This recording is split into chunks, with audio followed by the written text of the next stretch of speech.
The Last Commission. Good evening. Welcome back. Tonight we are in Stillwater Cove, Maine, where the tide comes in, and so do the secrets. Before we begin, if you enjoy what we do here, please like the video and subscribe. Tell us in the comments where you are and what time it is. Now get comfortable, turn off the lights, and let's find out what happened. Sylvie Arnaud had painted 9 summers in Stillwater Cove. She came every June, left every September, and in between she produced portraits that made the town's old families uncomfortable in ways they could not quite explain. On the last Tuesday of her life, she walked into Harlow's diner at 8 in the morning instead of 9, sat at the counter instead of her usual booth, and had coffee with a man no one in town had ever seen before. The man left first. Sylvie followed 5 minutes later. 24 hours after that, she was found dead in her studio chair, a half-finished canvas on the easel, and a cold cup of tea beside her. The medical examiner would find sediment in that cup. Fine, pale, insoluble. The nor'easter would arrive 2 days later, sealing the town off from the rest of Maine, and Nora would sit across from that same man in the Seabird Inn lobby, watching him drink coffee he did not seem to want, waiting for him to say something that matched the story he had already told her twice. Chapter 1. The Tuesday Morning Coffee. The alarm went off at 5:30. Nora opened her eyes and did not move. The ceiling above her bed was cracked in a pattern that looked like a map of the Maine coast if you tilted your head and squinted. She had been looking at that crack for 3 years. She had never gotten used to it, and she had never fixed it. And somewhere in between those two facts was a statement about her relationship to this house and this town and the life she had chosen when she left Boston and came back to a place where everyone already knew her name. She reached over and turned off the alarm. Beckett was curled at the foot of the bed, a gray mound of fur and indifference. He did not stir when the alarm stopped. He did not stir when Nora sat up. He opened one eye, assessed the situation, and closed it again. The cottage was cold. It was always cold in the morning. No matter how high she turned the radiator the night before, the heat came up slowly, grudgingly, as if the house resented being asked to warm itself for one person and a cat. The floorboards creaked in the same places they had creaked when her aunt lived here, and the windows fogged in the same pattern. And the smell of old wood and salt air was so familiar now that Nora did not notice it until she left town and came back and realized she had missed it. She put on her uniform navy blue, deputy sheriff patch on the sleeve, the same one she had worn for 4 years now. The same one she had worn for 8 years before that in Boston, though the Boston uniform had seen more blood and more sleepless nights and more bad coffee from gas stations at 3 in the morning. This uniform had seen pie and gossip and the occasional lobster roll eaten too fast in the front seat of her cruiser. She made coffee. She drank it standing at the kitchen counter, looking out the window at the harbor. The water was flat and gray, the same color as the sky. A single lobster boat was moving slowly toward the channel, too far away to identify. The gulls were already working the pier, their cries thin and distant through the glass. Beckett appeared in the doorway. He sat down and looked at her with the expression of a creature who had been waiting for breakfast for an unconscionably long time. "You have food," Nora said. Beckett did not move. "Your bowl is full. I filled it last night." Beckett continued to sit. Nora finished her coffee, rinsed the mug, and put it in the sink. She opened a can of wet food, the expensive kind, because Beckett had made it clear early on that he would not eat the cheap kind, and spooned it into his bowl. He walked over, sniffed it, and walked away. "Fine," Nora said. She pulled on her boots and her coat. The coat was old and warm and had a hole in the left pocket that she kept meaning to sew. She had been meaning to sew it for 2 winters. The hole was larger now than when she had first noticed it, which seemed like the kind of metaphor she did not have time to think about. The cruiser was parked in the gravel driveway, the same spot every day. Because Nora was a creature of habit and did not see any reason to pretend otherwise, the engine turned over on the second try, which was better than the first try and worse than the third try would have been if she had let it go that long. She let it warm up for a minute, then pulled out onto the road. Harlow's Diner was on Main Street, halfway between the post office and the hardware store, in a building that had been a diner since 1946 and would probably be a diner until the town ran out of people to feed. The sign out front said Harlow's in red script, and underneath, in smaller letters, Est, 1946. Iris had inherited it from her mother, who had inherited it from her father, and the family resemblance was visible in the way Iris ran the place efficiently, quietly, with an absolute refusal to tolerate nonsense. Nora parked around the side, the way she always did. The diner was already half full at 7:45.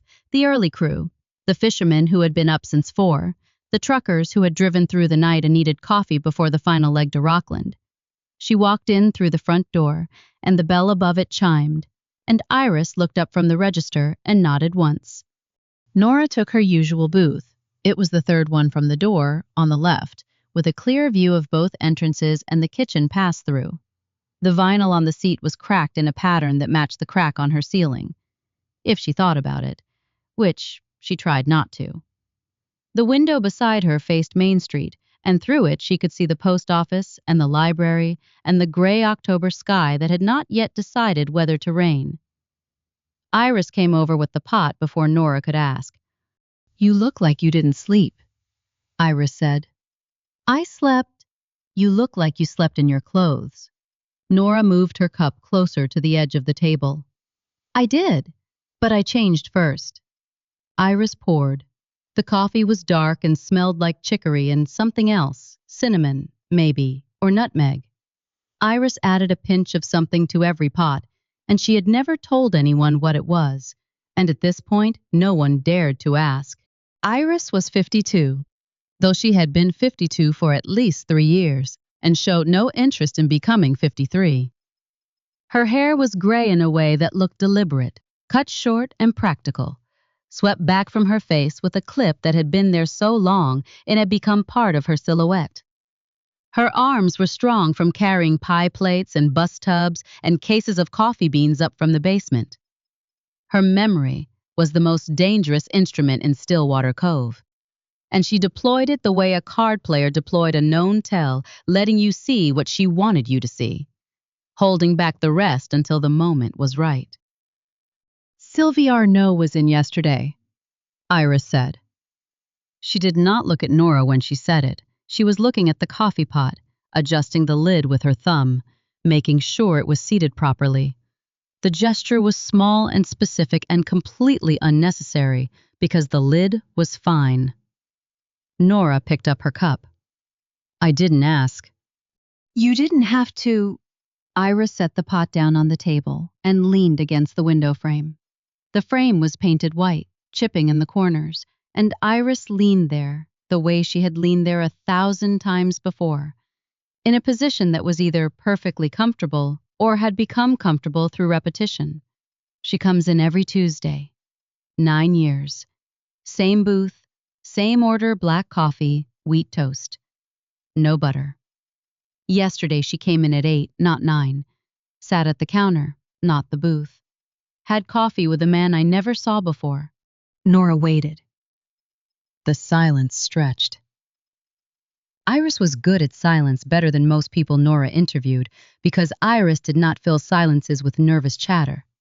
She filled them with the next piece of information, delivered exactly when she decided to deliver it, not a moment sooner. "Tell me about him," Nora said. "Tall," Iris said. 50s, maybe 6 feet, give or take. Good coat wool, dark gray. Expensive but not new, like he'd had it for years and taken care of it. The collar was worn in a way that meant he turned his head to the left a lot when he walked. You could see it in the nap of the fabric. Nora filed that. The left.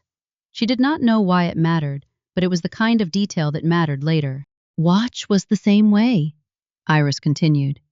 Not flashy. Stainless steel, black face, leather band that had been replaced at least once.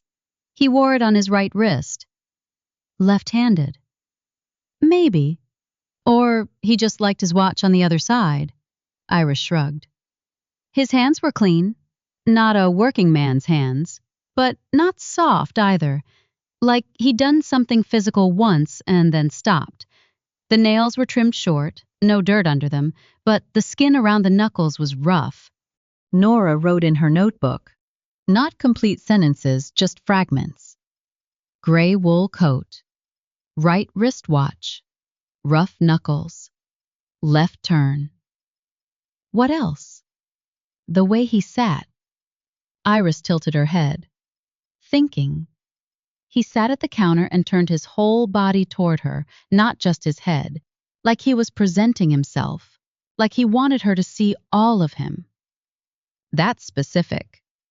I notice things, Iris said. It's my job. What did they talk about? Iris picked up the pot again, though Nora's cup was still full. She held it like a prop, something to do with her hands while she decided how much to say. The coffee sloshed gently against the inside of the glass pot, and Iris watched it settle before she spoke. Montreal came up, she said, and a gallery. I heard the word gallery 3 times. And then Sylvie said clear as day, because she was upset and didn't care who heard, you had 18 months to tell me that. You chose the day before the storm. Nora wrote 18 months. Storm. Was she scared? Iris considered the question. Her face went still in a way that meant she was replaying the scene in her head, checking each detail against her memory. Nora had seen that face before. It was the same face Iris made when she was balancing the week's receipts, the same face she made when she was deciding whether to tell Nora something that might be nothing but might be everything. No, Iris said finally. Not scared. Angry. The kind of angry that's been sitting for a while and finally found a place to land. Her voice was quiet, but the quiet was worse than yelling would have been. Yelling you can ignore. That kind of quiet, you have to listen to it. Did she finish her coffee? Iris shook her head. Left half a cup. That's not like her. She always finishes her coffee. Every Tuesday for 9 years, she finished her coffee. Yesterday, she left it sitting there, put a $5 bill on the counter, and walked out. The man, he left about 5 minutes later, walked out the front door, turned left toward the harbor. Nora wrote left toward harbor. Did you get a name? I asked Jean. Jean said she heard him say his name when he sat down. Quiet. Like he didn't want anyone else to hear. But Jean was right there, wiping down the end of the counter, and she has good ears. Iris leaned in. Garrett. She didn't catch the last name, just Garrett. Garrett from Montreal. That's what it sounded like. Nora set her pen down. She looked out the window at Main Street. A woman she didn't recognize was walking toward the library, carrying a canvas bag. A pickup truck with Rhode Island plates was parked outside the hardware store. The gulls had multiplied on the post office roof. There were 5 of them now, arranged in a line like judges on a bench. Thanks. Iris. Didn't tell you anything you need to act on, Iris said. She picked up the pot and stepped back from the table. Just telling you what I saw. You're the one who decides what it means. She walked back toward the kitchen, pausing at the counter to refill a trucker's mug without being asked. The trucker didn't look up from his phone.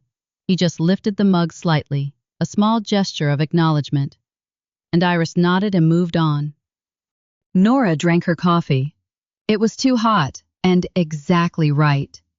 The heat spread through her chest, and she let herself have that small comfort before she picked up her pen again and wrote one more line in her notebook. Garrett. Check Seabird Inn. The Seabird Inn was on Harbor Road, a 3-story white building with blue shutters and a wraparound porch that faced the water. Magnus Torkel had run it for 11 years, and in those 11 years he had learned exactly how much to know about his guests and exactly how much to say. He was Norwegian by birth and Mainer by choice, and his accent had faded into something that sounded like neither place a flat, careful American English that gave nothing away. Nora parked in the lot and walked up the front steps. The porch chairs were empty this time of morning, their cushions damp with dew. The door was unlocked because Magnus believed in hospitality and also because the lock had been broken for 3 years and he had never gotten around to fixing it. The lobby smelled of lemon furniture polish and old wool and the particular mustiness of a building that had been standing since 1892 and had no intention of apologizing for it. Magnus was behind the front desk, reading a newspaper in a language Nora did not recognize. Norwegian, probably, though it could have been Danish or Swedish, and she would not have known the difference. He looked up when she came in. His face was long and serious. The kind of face that looked like it had never made a joke and never would. Though Nora had heard him tell a perfectly timed deadpan joke at the breakwater once, and had laughed so hard she choked on her beer. "Deputy," he said. "Magnus, hear about the storm?" "Not yet." She approached the desk and pulled out her notebook. "I'm looking for a guest, checked in sometime in the last few days. First name Garrett. Possibly from Montreal." Magnus did not react. He folded his newspaper in half, then in half again, and set it on the counter. His hands were large and slow-moving, the hands of a man who had worked on boats before he worked on hotels. "We have 2 Garretts," he said. "One from Bangor, here for the fishing. One from Montreal, here for the art colony." Nora felt something click into place. The one from Montreal. Magnus turned to the computer. The screen was small and old, the kind of monitor that had been obsolete for at least a decade, and Magnus treated it with the careful suspicion of a man who did not fully trust technology, but had accepted its necessity. He typed with one finger, slowly, his eyes squinting at the screen. "Garrett Wells," he said. "Age 44, Montreal address, checked in 4 days ago, booked for 2 weeks. Has he been coming and going?" Normal patterns, out in the morning, back in the evening. He took breakfast in the dining room yesterday. Eggs, toast, coffee. Ate alone, didn't talk to anyone. Magnus looked up from the screen. He asked about the art colony on his first day. Wanted to know where the studios were.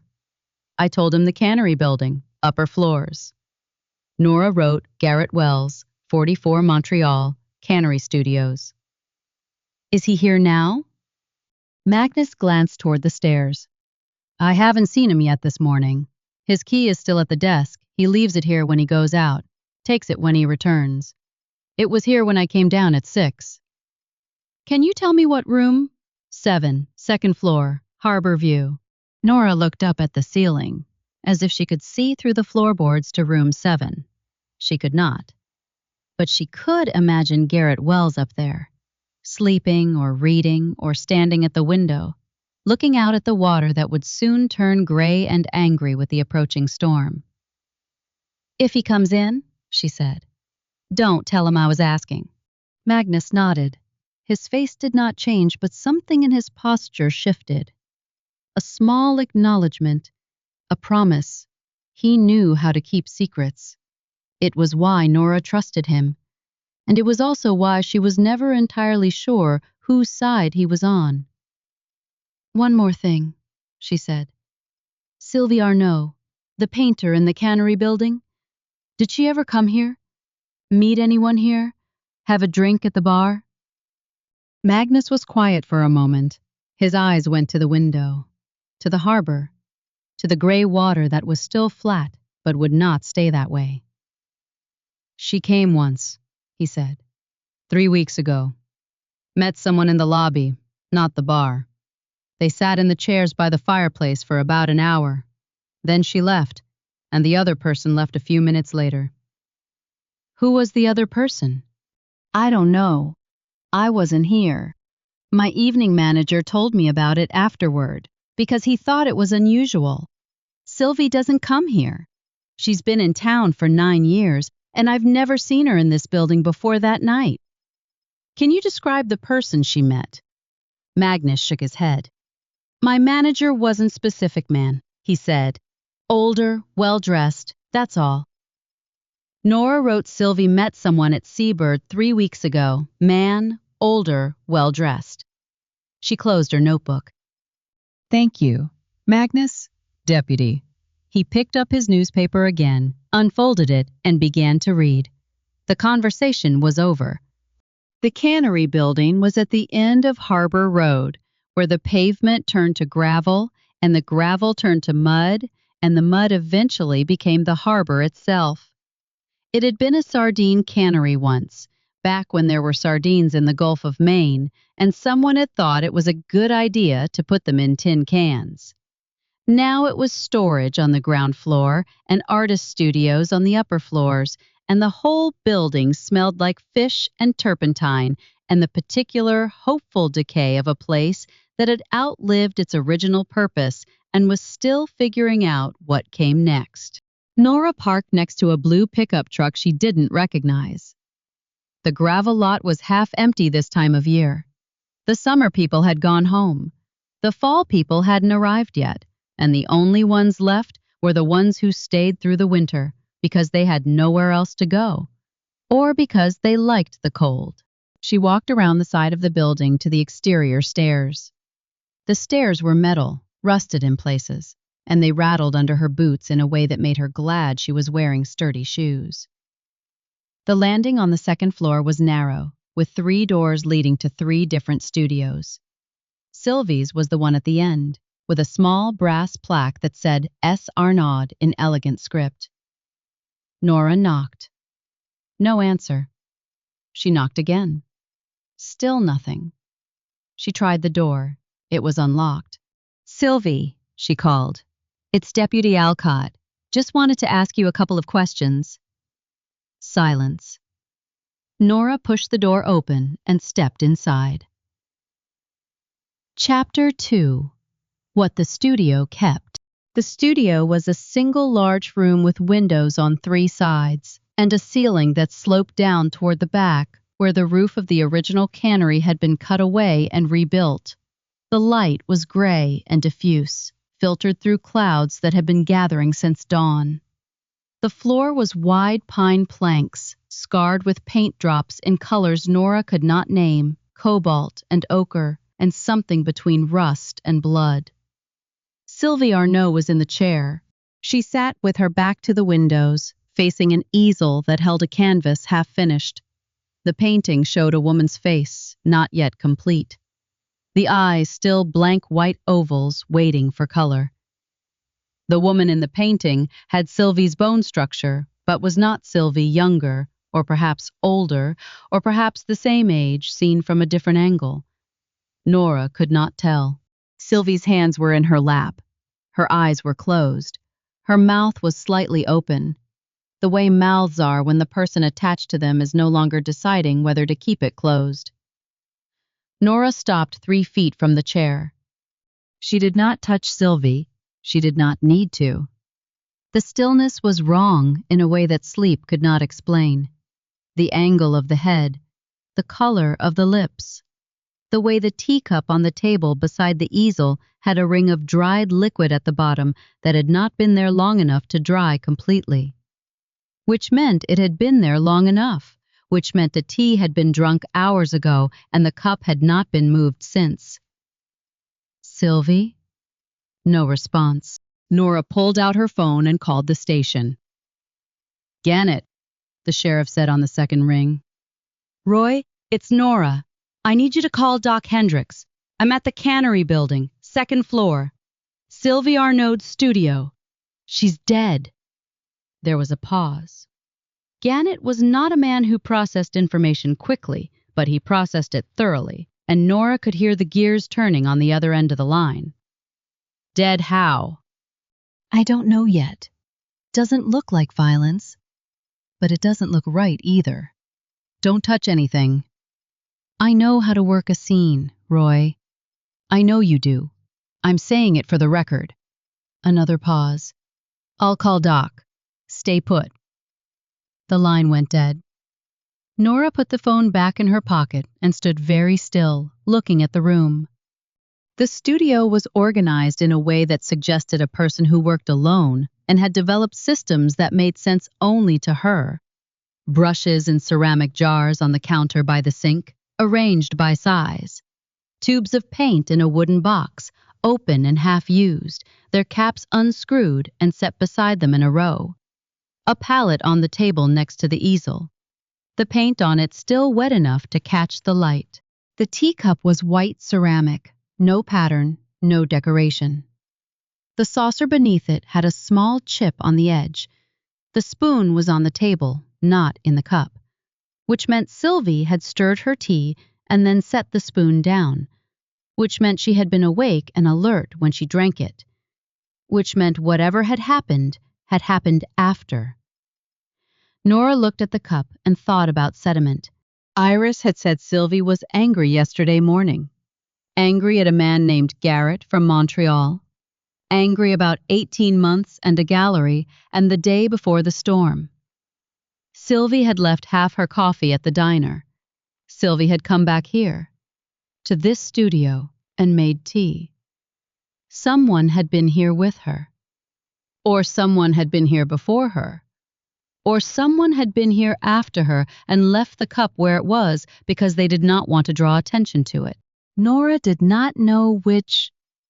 She filed the question and waited for the medical examiner. Doc Hendricks arrived 40 minutes later. He was 67 years old, retired from a practice in Portland, and he had been the medical examiner for Stillwater Cove and the surrounding towns for 11 years because no one else wanted the job, and he liked the quiet. He was thin and bald and moved with the careful deliberation of a man who had learned that rushing led to mistakes and mistakes led to phone calls at 3 a.m. He stood in the doorway of the studio for a full minute before he walked in, his eyes moving slowly across the room, taking it in the way Nora had taken it in, but from a different angle and with a different kind of knowledge. "Has anyone else been in here?" he asked. "Just me. I didn't touch anything." "Good." He walked to the chair and bent down, his face level with Sylvie's. He did not touch her either. He just looked. "When did you find her?" "Called you at 8:43. It's 9:25 now." "You haven't moved." "No." "Good," he said again. He straightened up and turned to the table. He looked at the teacup. He looked at the spoon. He looked at the ring of dried liquid at the bottom of the cup and the way it had left a stain that was not the color of tea. "This isn't tea," he said. "What is it?" "I don't know yet." He pulled a pair of gloves from his bag and put them on. The latex snapped against his wrists. "But tea doesn't leave sediment like that. Not clear tea. Not the kind Sylvie drank." "How do you know what kind Sylvie drank?" "She came to my office for her physical every year. We talked. She liked herbal tea. Chamomile, mostly. No caffeine afternoon because it kept her up." He picked up the cup by the handle, careful not to disturb the liquid at the bottom. "This isn't chamomile. Too dark. Too thick." He held the cup up to the light. The sediment at the bottom was pale, almost white, suspended in a film of dark liquid that had mostly evaporated. "Could be poison," he said. Nora felt her chest tighten. "Could be. I'm not saying it is. I'm saying I need to get this to the lab in Augusta. But the storm comes in tonight. Ferry stops running at 6. Doc Hendricks set the cup down carefully. "Then I need to move fast. I'll do the preliminary here, get samples, and drive to Rockland myself. The ferry might still be running when I get there. And if it's not, then we wait. He looked at Sylvie's face, still and peaceful and wrong in the gray light from the windows. She's not going anywhere. Nora waited outside while Doc Hendricks worked. The landing was narrow and cold, and the wind was picking up. The storm was still a day away, officially, but the air had that tightness that came before weather, the sense that something was pressing down from above, waiting to break. The harbor was choppy now, whitecaps forming and dissolving, and the gulls had stopped crying and gone somewhere else to wait. She called the station again. "Gannett, I need you to do something for me." "Name it." "There's a guest at the Seabird Inn. Garrett Wells. From Montreal. I need you to find out if he's checked out." "Why?" "Because he was the last person to see Sylvie Arnaud alive, as far as I know. He had coffee with her at the diner yesterday morning, and he's been asking about the art colony, about the studios." There was a pause on the other end of the line. "You think he did this?" "I think I don't know anything yet. I think I want to talk to him before the storm hits and he can't leave." "I'll call Magnus." Gannett paused. "Nora." "Yeah?" "Doc called me. Before you called me. He said the teacup didn't look right." "He did." "That's not nothing." "I know. Be careful." The line went dead. Nora put her phone away and looked out at the harbor. The water was darker now than it had been this morning, and the wind was stronger. And somewhere out beyond the point, the storm was moving toward them at whatever speed storms moved when they were not in any particular hurry. She thought about Garrett Wells in his room at the Seabird Inn, or not in his room, or gone already, driving south toward Portland and the highway and away from Stillwater Cove and the questions she wanted to ask him. She thought about Sylvie Arnaud, alone in her studio, drinking tea that was not tea, dying in a chair with a half-finished painting in front of her. She thought about 18 months, and a gallery, and the day before the storm, and she walked back down the metal stairs, her boots rattling on the rusted treads, and got into her cruiser and drove to the Seabird Inn. Magnus was still behind the front desk. His newspaper was open to a different page now, and his reading glasses were perched on the end of his nose, and he looked up when Nora came in with an expression that said he had been expecting her. "He checked out," Magnus said before she could ask. "When?" "20 minutes ago. Came down with his bag, paid his bill in cash, and left. He asked me about the road to Portland, whether the storm would close it before he got there." "What did you tell him?" "I told him the storm wasn't supposed to hit until tonight, so he had time. But I told him not to wait." Nora closed her eyes for a moment. "Did he say anything else?" Magnus took off his glasses and folded them. "He asked about Sylvie Arnaud. Wanted to know if I had heard anything, if anyone had come to her studio this morning." "What did you tell him?" "I told him I didn't know anything, which was true, at the time." Magnus set his glasses on the counter. He seemed nervous. Not the way guilty people seem nervous, the way people seem nervous when they're waiting for something to happen that they already know is going to happen. Nora wrote in her notebook, "Wells left, 9:45 a.m., Portland, nervous." "Did he say where he was staying in Portland?" "No, he didn't offer, and I didn't ask." "Did he leave a forwarding address, a phone number, anything?" Magnus shook his head. "He paid in cash. The reservation was made online, through a third-party site. The credit card on file was a prepaid card. I checked this morning, after you left. It was declined for the full amount. He paid the difference in cash when he checked out." Nora looked at the ceiling, at the floor, at the window that faced the harbor. She was running out of time and running out of leads and running out of ways to find a man who had checked into a hotel under a reservation that left no trace and paid in cash, and left before she could ask him a single question.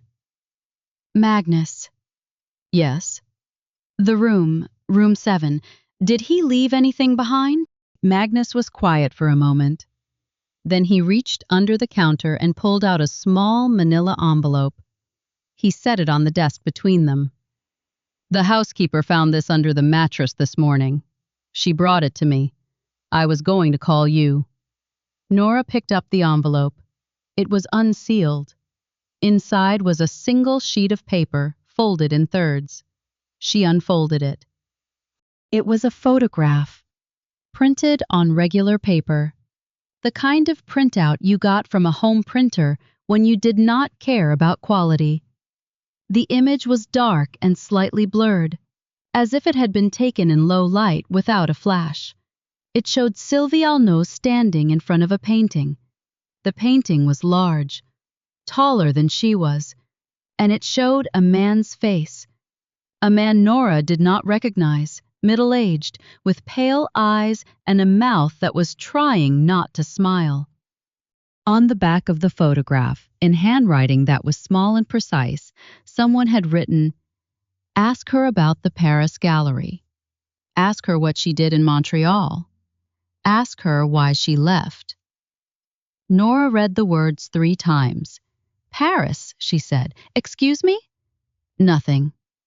She put the photograph back in the envelope and tucked it into her jacket pocket. "Did the housekeeper see anything else? Anything at all?" Magnus shook his head. "Just the photograph. And the bed was unmade," she said. "Like he'd slept in it, but not well."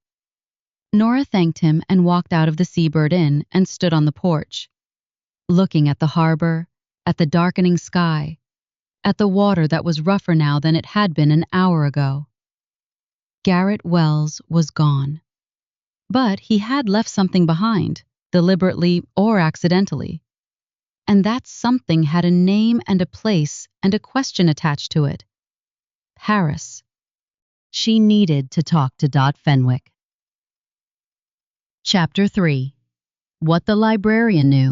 Bellamy Library was a stone building on the north end of Main Street, built in 1891 and preserved with the kind of care that Stillwater Cove reserved for things it had decided were worth keeping. The windows were tall and arched. The door was heavy oak with a brass handle polished by a century of hands, and the air inside smelled of old paper and furniture wax, and the particular quiet that only existed in places where people were expected to lower their voices. Dot Fenwick was behind the front desk. She was 70 years old, give or take a year, that no one had ever been able to pin down, and she had been the head librarian for 42 years.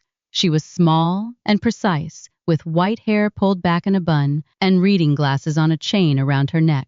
She moved through the stacks the way a harbor pilot moved through the channel, slowly, deliberately, with an absolute certainty about where she was going and how long it would take to get there. She looked up when Nora came in. Her eyes were pale blue and missed nothing. "You're here about Sylvie Arnaud," Dot said. Nora stopped halfway across the reading room. "How did you know?" "Cal Finney called me. He heard it from the dispatcher, who heard it from Gannett, who heard it from you." Dot set down the book she was cataloging and removed her glasses. "The town knows. Deputy—" "Most of it, anyway. They don't know the details, and they won't hear them from me. But they know something happened at the Cannery Building this morning, and they know you were there, and they know Doc Hendricks was called." Nora walked to the desk. "I need your help." "I assumed that was why you were here." Dot stood up. "What do you need?" "Information about Sylvie Arnaud, about her past, before she came to Stillwater Cove." Dot was quiet for a moment. Then she walked around the desk and headed toward the back of the library, toward the stairs that led to the basement. Nora followed. The basement of Bellamy Library was not open to the public. It was where Dot kept the things that did not belong on the shelves upstairs, the town records, the historical documents, the files and folders and boxes of paper that accumulated over decades and never quite found a permanent home. The air was colder down here and damper, and the light came from bare bulbs hanging from the ceiling on wires that looked like they had been installed before Nora was born. Dot stopped in front of a filing cabinet that was older than Nora's cottage. She pulled open the second drawer and began flipping through folders. Sylvie Arnaud first appeared in Stillwater Cove 9 years ago, Dot said. June.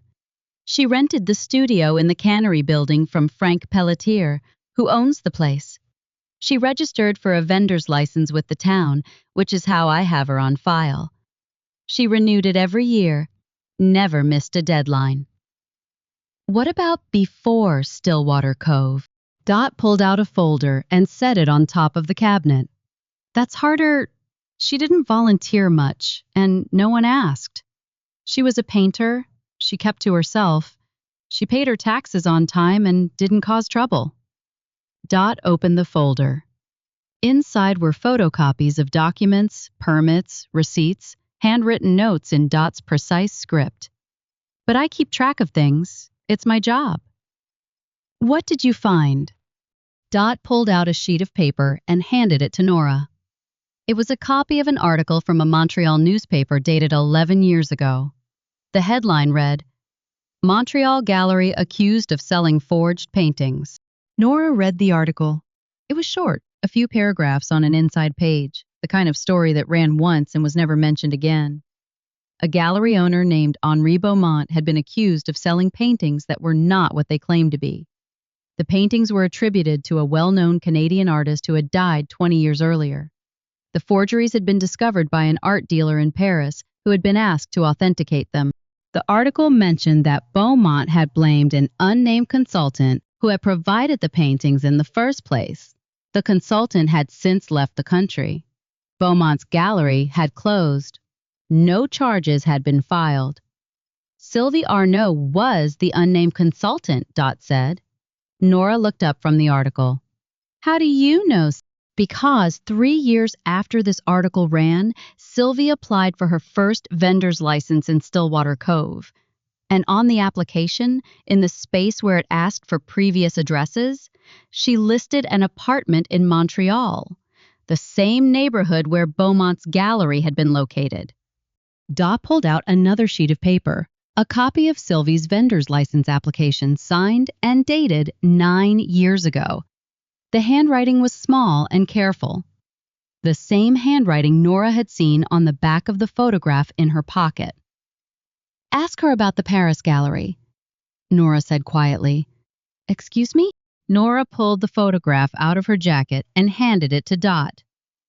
This was left behind in Garrett Wells's room at the Seabird Inn. He checked out this morning, right before I got there. The writing on the back, does it look familiar? Dot studied the photograph. She turned it over and read the words. Her face did not change, but her eyes moved slowly across the handwriting, and Nora could see her filing it away in the vast catalog of her memory. The handwriting is not Sylvie's, Dot said. It's too neat, too controlled. Sylvie's handwriting on the license application is smaller, more cramped. This is someone else. Garrett Wells. Possibly. Or someone who wanted you to think it was Garrett Wells. Dot handed the photograph back. The Paris gallery mentioned in the article. Galerie Dessin, on the left bank. It closed 8 years ago.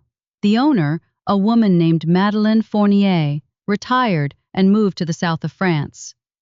Nora wrote Madeleine Fournier, Galerie Dessin, Paris. Do you have anything else? Dot closed the folder and put it back in the filing cabinet. I have the name of the artist whose paintings were forged. Émile Moreau, died 1992. His estate has been in litigation for years, something about the rights to his unpublished work. Why would that matter to Sylvie? I don't know. Dot locked the filing cabinet and turned to face Nora. But if Sylvie was involved in the forgeries, and if someone connected to the Moreau estate found out about it, and if that someone had been waiting for 18 months to confront her, Dot stopped. The timing would match 18 months. The article is 11 years old. The forgery scandal happened 12 years ago, 18 months ago, according to the court records I found online this morning. The Moreau estate litigation was settled. The rights to the unpublished work were awarded to a foundation based in Montreal. Nora felt something click into place. What foundation? Dot pulled a small notebook from her cardigan pocket and flipped through it. The Beaumont Moreau Foundation for the Arts, named after Henri Beaumont and Émile Moreau, established 18 months ago? Henri Beaumont, the gallery owner who blamed Sylvie. The same. Nora leaned against the filing cabinet. The metal was cold against her back, and the basement smelled of dust and old paper and something else. Mildew, maybe. Or the particular decay of things that had been stored for too long in a damp place. Garrett Wells, she said. He's connected to the foundation.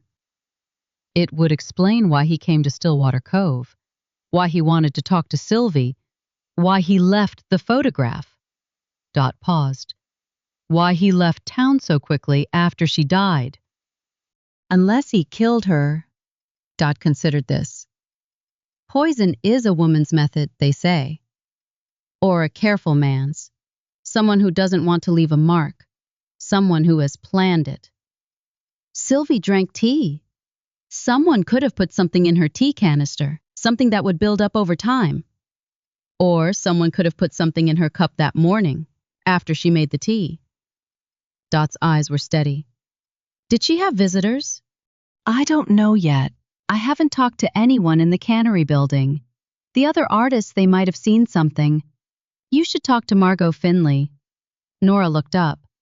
Why Margot? She manages the art colony. She has keys to all the studios. She was the one who recommended Sylvie to the Aldrich K family when they wanted a portrait painted. Dot paused.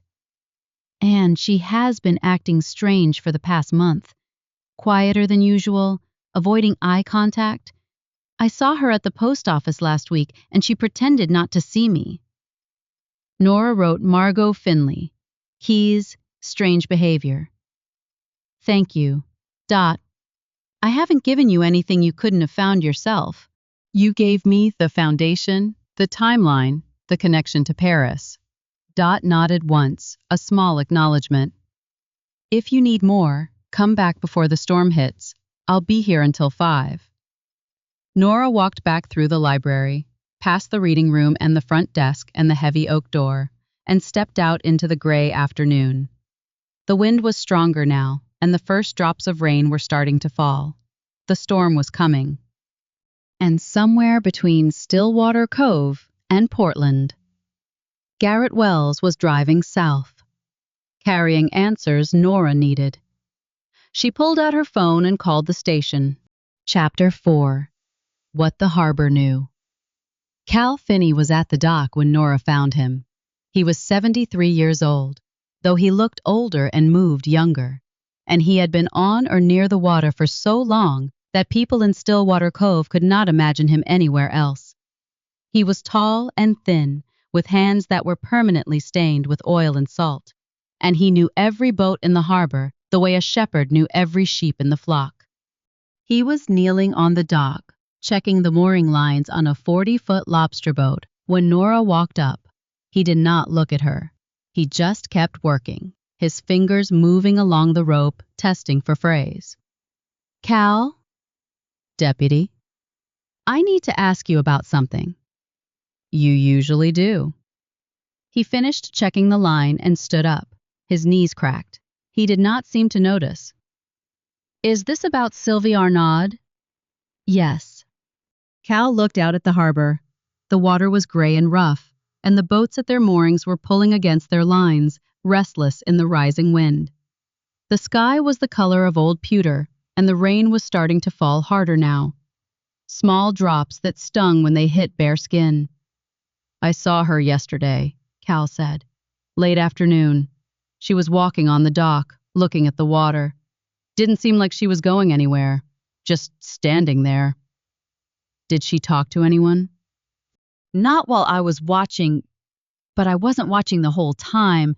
He pulled a handkerchief from his pocket and wiped his hands. I went inside to get a cup of coffee. When I came back out, she was gone. What time was that?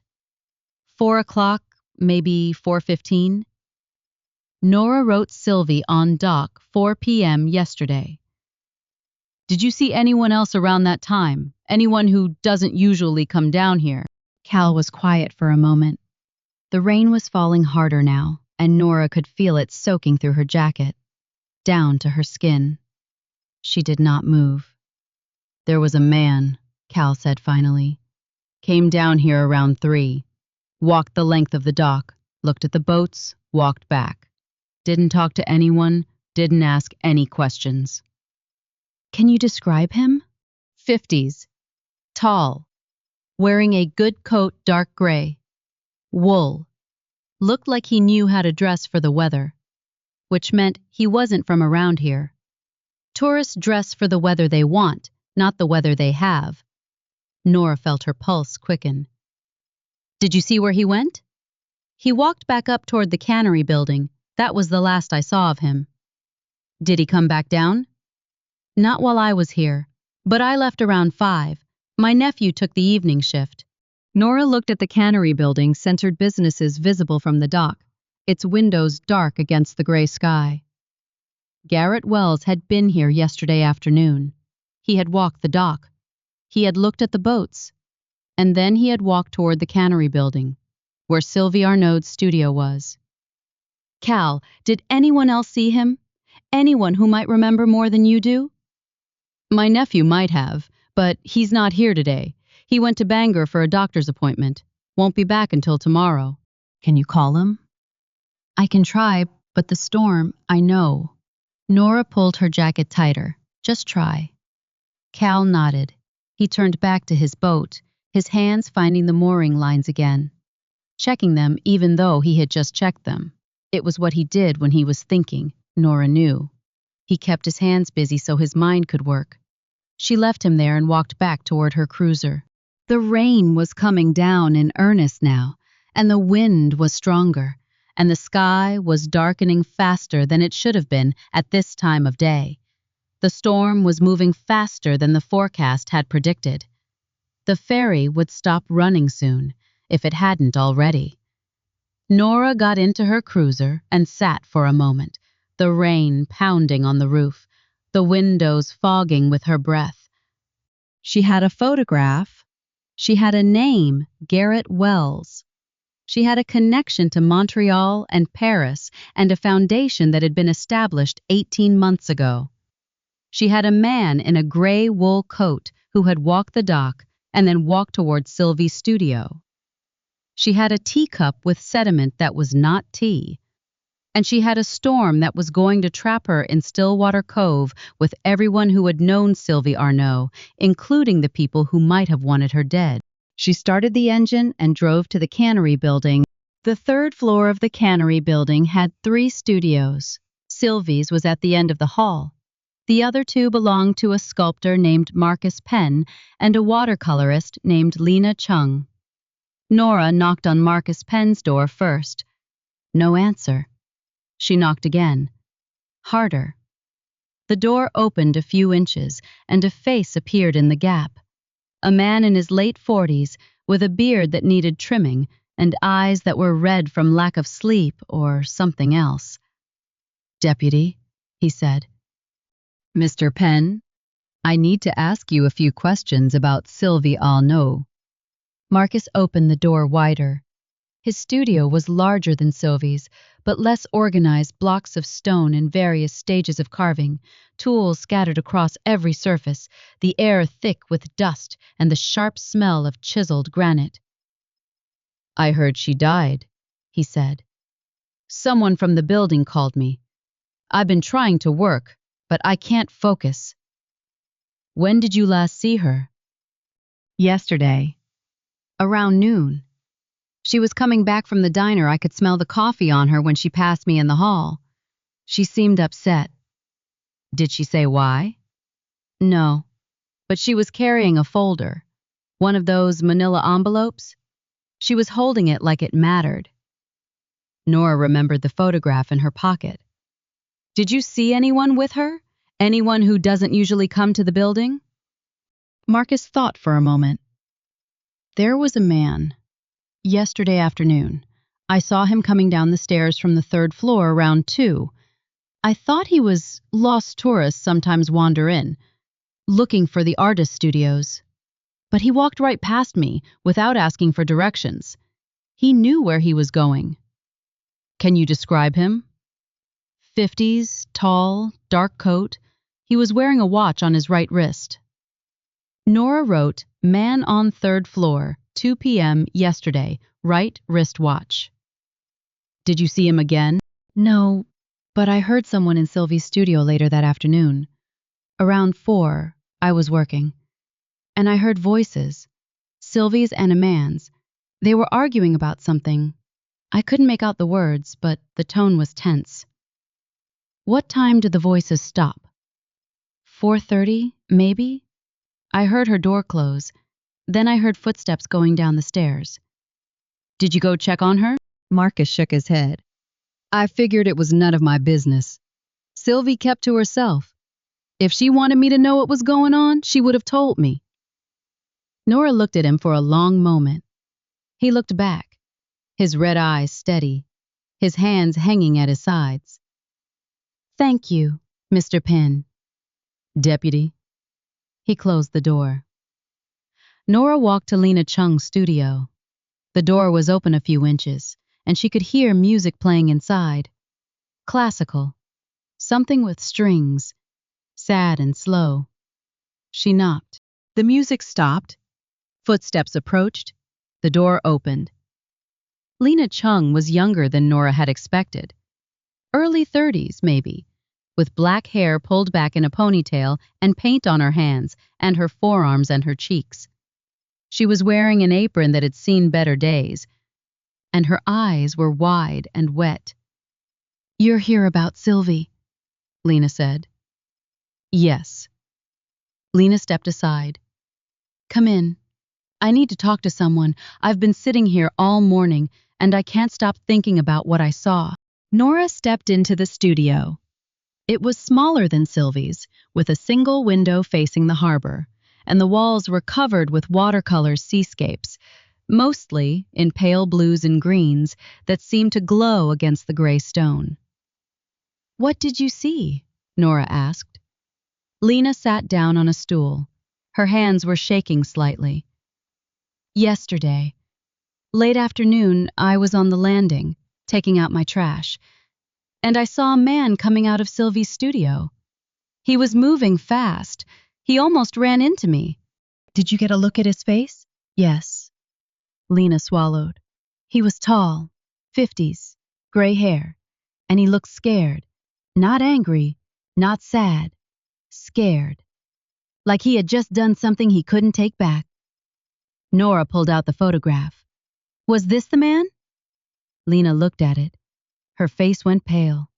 Yes, she said. That's him. Nora sat down on a wooden stool across from her, the kind of stool that artists used for sitting in front of easels, adjustable height, stained with paint that had dried years ago and would never come off. The studio was warm from a space heater in the corner, and the rain was hitting the window hard enough to make the glass tremble. Tell me exactly what you saw, Nora said. Lena took a breath. Her eyes went to the photograph in Nora's hand, then away, then back again.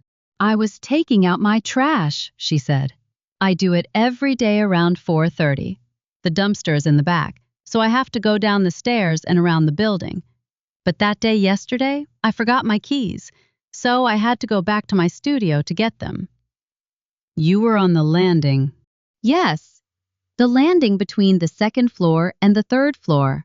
That's where I saw him. Lena wrapped her arms around herself. He came out of Sylvie's studio and almost walked right into me.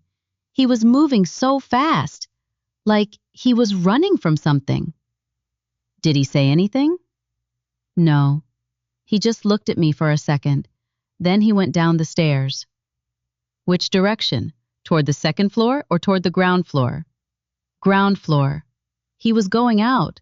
Nora wrote Wells leaving Sylvie's studio 4:30 p.m. yesterday, moving fast, scared. Did you see anything in his hands? A bag, a folder, anything? Lena closed her eyes, trying to remember. I don't think so. His hands were empty, but his coat pocket was bulging, the right one, like he had something in it. The right pocket, the same side as his watch, which he wore on his right wrist. Nora filed the detail. After he left, what did you do? I went back to my studio. I didn't think about it until later. I mean, Sylvie had visitors all the time. Not a lot, but some. Art collectors, people who wanted to commission paintings. Lena's voice cracked. I didn't know she was going to be dead the next morning. Did you hear anything from Sylvie's studio after the man left Voice's movement? Lena shook her head. No, I put my headphones on and worked until about 7. Then I went home. Did you see anyone else on the landing or in the hallway yesterday afternoon? Anyone besides the man? No, just him. Nora looked at the watercolors on the walls, the pale blues and greens, the soft horizons, the gulls that were small and distant and seemed to be flying away from something. Lena Chung painted the harbor the way she wanted it to be, not the way it was. Calm, quiet, safe. Thank you, Lena.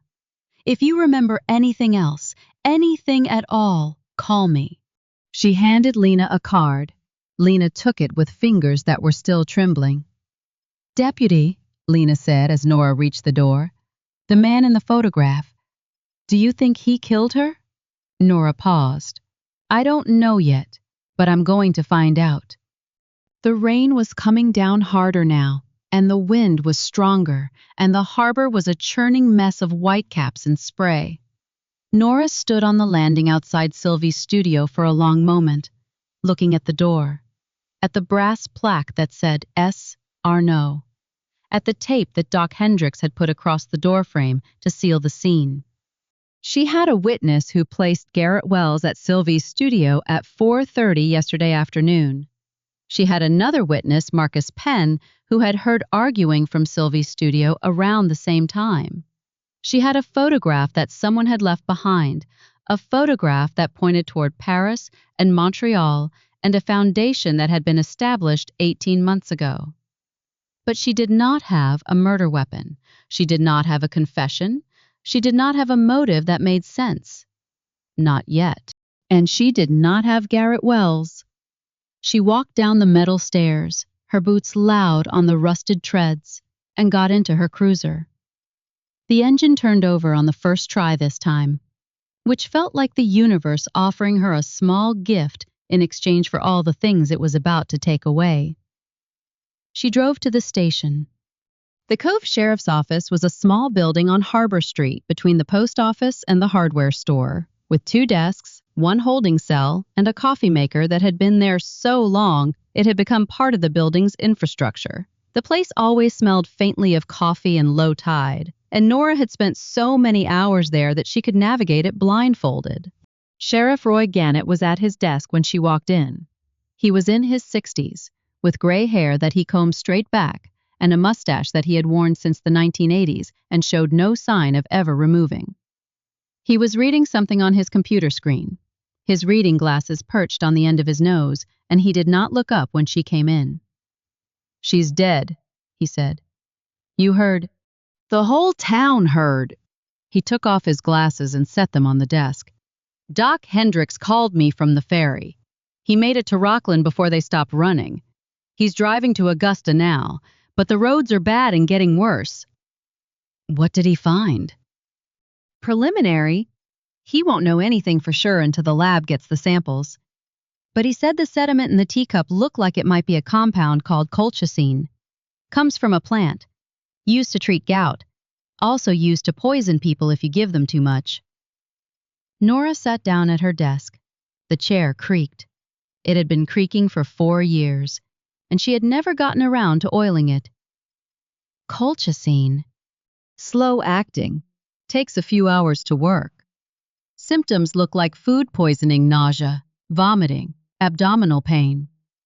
By the time anyone realizes it's something else, it's usually too late. Gannett leaned back in his chair. If that's what killed her. Someone gave her a dose large enough to do the job, and they did it recently, within 24 hours of her death. The tea. Maybe, or something she ate, or something she drank earlier in the day. Gannett looked at her. Doc said the level of sedation in her system was consistent with someone who had been poisoned over several days. Small doses, building up, but the final dose was the one that pushed her over. Nora thought about the teacup on the table, the sediment at the bottom, the ring of dried liquid that was not the color of tea. Someone was poisoning her slowly, she said, and then they gave her a final dose yesterday. That's what it looks like. Who had access to her tea, to her food, to her studio? Gannett shrugged. Anyone. She left her door unlocked, according to Marcus Penn. I talked to him an hour ago. He said Sylvie never locked her studio, said she believed in the goodness of people. Nora felt something tighten in her chest. That's a dangerous thing to believe in. In Stillwater Cove, Gannett shook his head. Usually it's just naive. But this time? He stopped. This time, someone took advantage of it. Nora pulled out her notebook and flipped through the pages. Garrett Wells, Montreal, Paris, the Foundation, 18 months. Margot Finley, Keys, strange behavior. We need to talk to Margot Finley, she said. Why? She manages the art colony, she has keys to all the studios, and Dot Fenwick said she's been acting strange for the past month. Gannett picked up his glasses and put them back on. Then go talk to her, before the storm gets worse. The roads are still passable, barely. If you wait until tomorrow, you might not be able to get out of your driveway. Nora stood up. The chair creaked again. She grabbed her jacket from the hook by the door and pulled it on. The hole in the left pocket was larger now than it had been this morning, and she could feel her keys shifting against her hip through the gap. Roy? Yeah. If the lab results come back before I get back, I'll call you. Nora nodded and walked out into the rain. Margot Finley lived on Mill Street, in a small house that had been painted yellow at some point in the past decade and was now the color of old butter. The porch sagged in the middle, and the screen door had a hole in it that had been patched with duct tape, and the garden in front was overgrown with weeds that had gone to seed.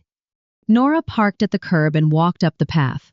The rain was coming down in sheets now, and the wind was strong enough to make her stagger slightly as she climbed the steps to the porch. She knocked on the front door. No answer. She knocked again. I'm not buying anything, a voice said from inside. It's Deputy Alcott. Margot, I need to talk to you. Silence. Then footsteps. Then the door opened a few inches, held in place by a chain lock. Margot Finley was 48 years old, with brown hair that was going gray at the temples and brown eyes that looked tired in a way that went beyond physical exhaustion. She was wearing a cardigan over a flannel shirt, and her hands were clutching the edge of the door like she was afraid it might fly open if she let go. This about Sylvie? She said. Yes. I heard she died. I was going to call you. I needed some time. Time for what? Margot's eyes flickered. To process. She was my friend. Or I thought she was. Nora waited. The rain pounded on the porch roof. The wind rattled the screen door. Can I come in? Nora asked. Margot hesitated. Then she closed the door, slid off the chain, and opened it again. Make it fast, she said. I have things to do before the storm hits. Nora stepped inside. The house was small and cluttered, the kind of place where a person lived alone and had stopped caring about appearances somewhere along the way. Stacks of papers on the coffee table, dishes in the sink, a cat, orange, fat, indifferent, sleeping on the back of the sofa. The art colony, Nora said, sitting down in the chair that faced the sofa. You manage it? I coordinate it. There's a difference. You have keys to all the studios. Margot sat down on the edge of the sofa next to the cat. She did not look at Nora. She looked at the window, at the rain, at the gray light that was fading fast as the storm moved in. Yes. Did you ever use your keys to enter Sylvie's studio when she wasn't there? Margot's hands tightened in her lap. Sometimes, to deliver messages, to leave supplies, things like that. Did you go into her studio yesterday? A long pause. The cat opened one eye, looked at Margot, and closed it again. No, Margot said. Are you sure? I'm sure. Nora pulled out her notebook and flipped to the page where she had written Dot's observation. Margot Finley. Keys. Strange behavior. She looked at Margot for a long moment, reading her posture, her hands, the way she was not quite meeting Nora's eyes. Dot Fenwick said you've been acting strange for the past month, Nora said. Quieter than usual, avoiding eye contact. Is there a reason for that? Margot's face went pale. Dot talks too much. Dot doesn't talk at all usually. That's why I listened when she did. Margot stood up. The cat slid off the sofa, landed on its feet, and walked away without looking back. I think you should leave. I think you should tell me what's going on. I don't know what you're talking about. Sylvie found a discrepancy in the art colony accounts, Nora said. That's what I heard. A discrepancy that went back 3 years. She gave you 60 days to repay the money? Margot stopped moving. She stood in the middle of the living room, her back to Nora, her hands hanging at her sides. Who told you that? No one told me. I'm asking you.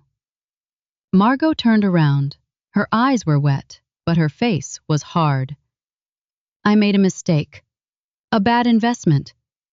I thought I could cover it before anyone noticed. But Sylvie, she noticed everything. She was like that. She saw things other people missed. Did she threaten to report you? She gave me 60 days to repay the money. 60 days from June 15th.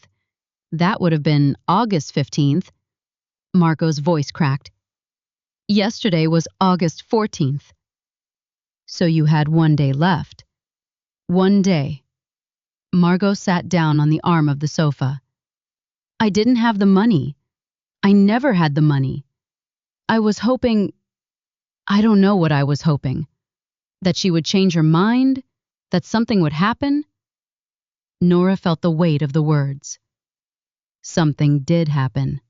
Margot looked up. I didn't kill her, Deputy. I swear to God, I didn't kill her. Then who did? I don't know. But I know she was scared. The last few weeks, she was scared of something. Someone. Margot wiped her eyes with the back of her hand. She told me once, a month ago. When she first confronted me about the money, she said, You're not the only one with secrets, Margot. Some of us have secrets that could kill us. What did she mean by that? I don't know. She wouldn't tell me. But she said the person who knew her secret was coming. That they had been waiting for a long time, and now they were almost here. Nora wrote, Sylvie scared of someone. Secret that could kill her. Person coming. Did she tell you who? No, but she said they were from Montreal, and that they had been waiting for 18 months. Chapter 6. What the Storm Brought. The rain turned to sleet sometime after midnight. Nora lay awake in her bed, listening to it hit the windows. Beckett was curled at her feet, a warm weight that rose and fell with his breathing. The cottage creaked and groaned in the wind, the way old houses did when they were being tested, and the radiator hissed and clanked as if it were trying to decide whether to give up entirely. She had not slept, She had been over the case notes 3 times since she got home. The notebook was on her bedside table, open to the page where she had written Margot Finley's words. She said the person who knew her secret was coming. They had been waiting for 18 months. 18 months. The same amount of time that Garrett Wells had mentioned at the diner. The same amount of time since the Beaumont Moreau Foundation had been established. The same amount of time since Sylvie Arnaud had started looking over her shoulder. Nora sat up and reached for the notebook. Beckett made a sound of protest, but did not move. She flipped to the beginning, to the notes she had taken on the first day, and started reading. Garrett Wells, Montreal, Gallery, 18 months. Margot Finley, keys, strange behavior, 60 days to repay. Thomas Aldrich K. Portrait, demanded she destroy it. She refused. Lena Chung saw Wells leaving Sylvie's studio at 4:30 p.m. Scared. Something in his right pocket. Marcus Penn heard arguing around 4 p.m. Cal Finney saw Wells on the dock at 3 p.m., then walking toward the cannery building. Sylvie on the dock at 4 p.m. Alone. The timeline was coming together, but the picture was still incomplete. Wells had been on the dock at 3, then he had walked to the cannery building. Marcus had heard arguing around 4. Lena had seen Wells leaving at 4:30, scared, something in his pocket. What had happened in that half hour? And where had Sylvie been between 4 and 4:30? Marcus had heard her voice. Her and a man's, arguing. So she had been in her studio. But Cal had seen her on the dock at 4. Had she gone back inside after Cal went in for coffee? Had she never been on the dock at all, and Cal had mistaken the time? Nora wrote, time discrepancy. Cal says Sylvie on dock at 4 p.m. Marcus says Sylvie in studio at 4 p.m. One of them is wrong. She closed the notebook and lay back down. The ceiling crack stared back at her, the map of the Maine coast that was not really a map of anything except a ceiling that needed repair. Beckett shifted, his fur warm against her ankle. The storm was here. The roads would be bad tomorrow. The ferry would not run. The lab results from Augusta would not come until the roads cleared. She had time. Not much, but enough. Enough to find out what Sylvie Arnaud had been hiding. The power went out at 5:30 in the morning. Nora woke to silence. No radiator hiss, no refrigerator hum, no clock radio glow. The cottage was dark and cold, and the wind was still howling outside. And the sleet was still hitting the windows, and Beckett was still at her feet, unimpressed by the whole situation. She got up and dressed by flashlight. Her uniform felt damp from the humidity, and her boots were still wet from yesterday, and she did not care. She made coffee on the gas stove, the one appliance that still worked when the power was out, and drank it standing at the kitchen counter, looking out the window at the harbor. The water was gray and angry, whitecaps as far as she could see, and the boats at their moorings were pulling against their lines like animals trying to break free. The sky was the color of a bruise, purple and black and green, and the sleet was coming down sideways, driven by a wind that seemed to have no intention of stopping. Her phone buzzed. A text from Gannett. Roads are bad but passable. Take it slow. She texted back. On my way. She pulled on her coat, the one with the hole in the pocket, and walked out into the storm. The station was empty when she arrived, which meant Gannett was probably still at home, waiting for the roads to improve. The coffee maker was cold, so Nora made a fresh pot and sat down at her desk to wait. She did not have to wait long. The front door opened at 7:15, and Magnus Torkel walked in, shaking sleet from his coat and stamping his boots on the mat. His face was serious, the way it always was, but there was something else there, too. Something that looked like concern. "Deputy," he said. "Magnus, what are you doing out in this weather?" "I had to tell you something, in person." He walked to her desk and sat down in the chair across from her. The chair was too small for him, and he looked uncomfortable, but he did not complain. "The man you asked about yesterday, Garrett Wells." "What about him?" "He came back." Nora set down her coffee cup. "When?" "Last night, around 9. The storm was already bad, and the roads were already closing, and he showed up at the inn asking for a room. I thought he checked out." "He did, but he came back." Magnus leaned forward. He looked different. Not just wet and cold, he looked scared. The same way he looked scared yesterday morning when he asked about Sylvie, but worse. "Did he say why he came back?" "He said the roads to Portland were closed, that the storm had caught him halfway, and he had to turn around. He said he had nowhere else to go." Nora stood up. "Where is he now?" "In his room, room 7, same as before. I told him we were full, but he offered to pay double and—" Magnus stopped. "I made a decision. I hope it was the right one." "You let him stay?" "Yes." Nora grabbed her jacket. "Don't let him leave. If he tries to check out again, call me immediately." "Deputy." She was already out the door. The drive to the Seabird Inn took twice as long as usual. The roads were slick with sleet and slush, and the wind pushed the cruiser sideways every time she crossed an open stretch. She passed 2 cars in ditches and 1 snowplow that was doing its best to keep the road clear. She parked in the lot and walked up the front steps. The porch chairs were covered in ice, and the wind was so strong that she had to lean into it to keep her balance. The lobby was warm and quiet.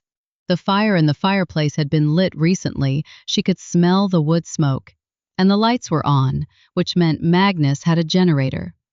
She walked to the front desk. He was not there. "Magnus!" she called. No answer. She walked around the desk and looked at the registration book. It was open to the current page. And halfway down the list, in handwriting that was hurried and slanted, someone had written, "Garrett Wells, Montreal, room 7. She walked to the stairs and started climbing. The second-floor hallway was dark. The lights were off up here. Magnus must have been saving the generator for the common areas. Nora pulled out her flashlight and clicked it on. The beam cut through the darkness, illuminating the doors, the carpet, the old photographs on the walls. Room 7 was at the end of the hall. She knocked. No answer. She knocked again, harder. "Mr. Wells, it's Deputy Alcott. I need to talk to you." Silence. She tried the door. It was unlocked. She pushed it open and stepped inside. The room was empty.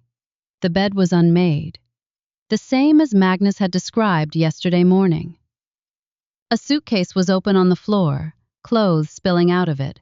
A coffee cup sat on the nightstand, half full, cold. The window faced the harbor, and through it Nora could see the storm churning the water into foam. But there was no sign of Garrett Wells. She checked the bathroom. Empty. The closet. Empty except for a coat hanger and a pair of shoes.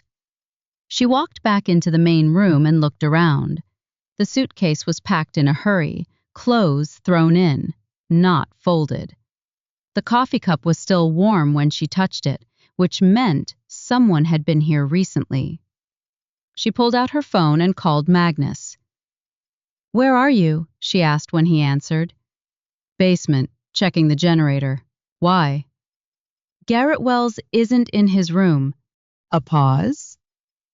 "He was there 20 minutes ago. I saw him come down for coffee and go back up." "Did you see him leave?" "No, but there's the back staircase, fire exit. It leads to the parking lot." Nora hung up and ran. The back staircase was narrow and dark, and the door at the bottom opened onto the parking lot. The wind hit her immediately, cold and wet, carrying sleet that stung her face like needles. She looked around. The lot was empty except for her cruiser and a dark sedan that she did not recognize. The sedan was covered in ice, which meant it had been there for a while. But there were footprints in the snow, fresh ones, leading away from the back door toward the harbor.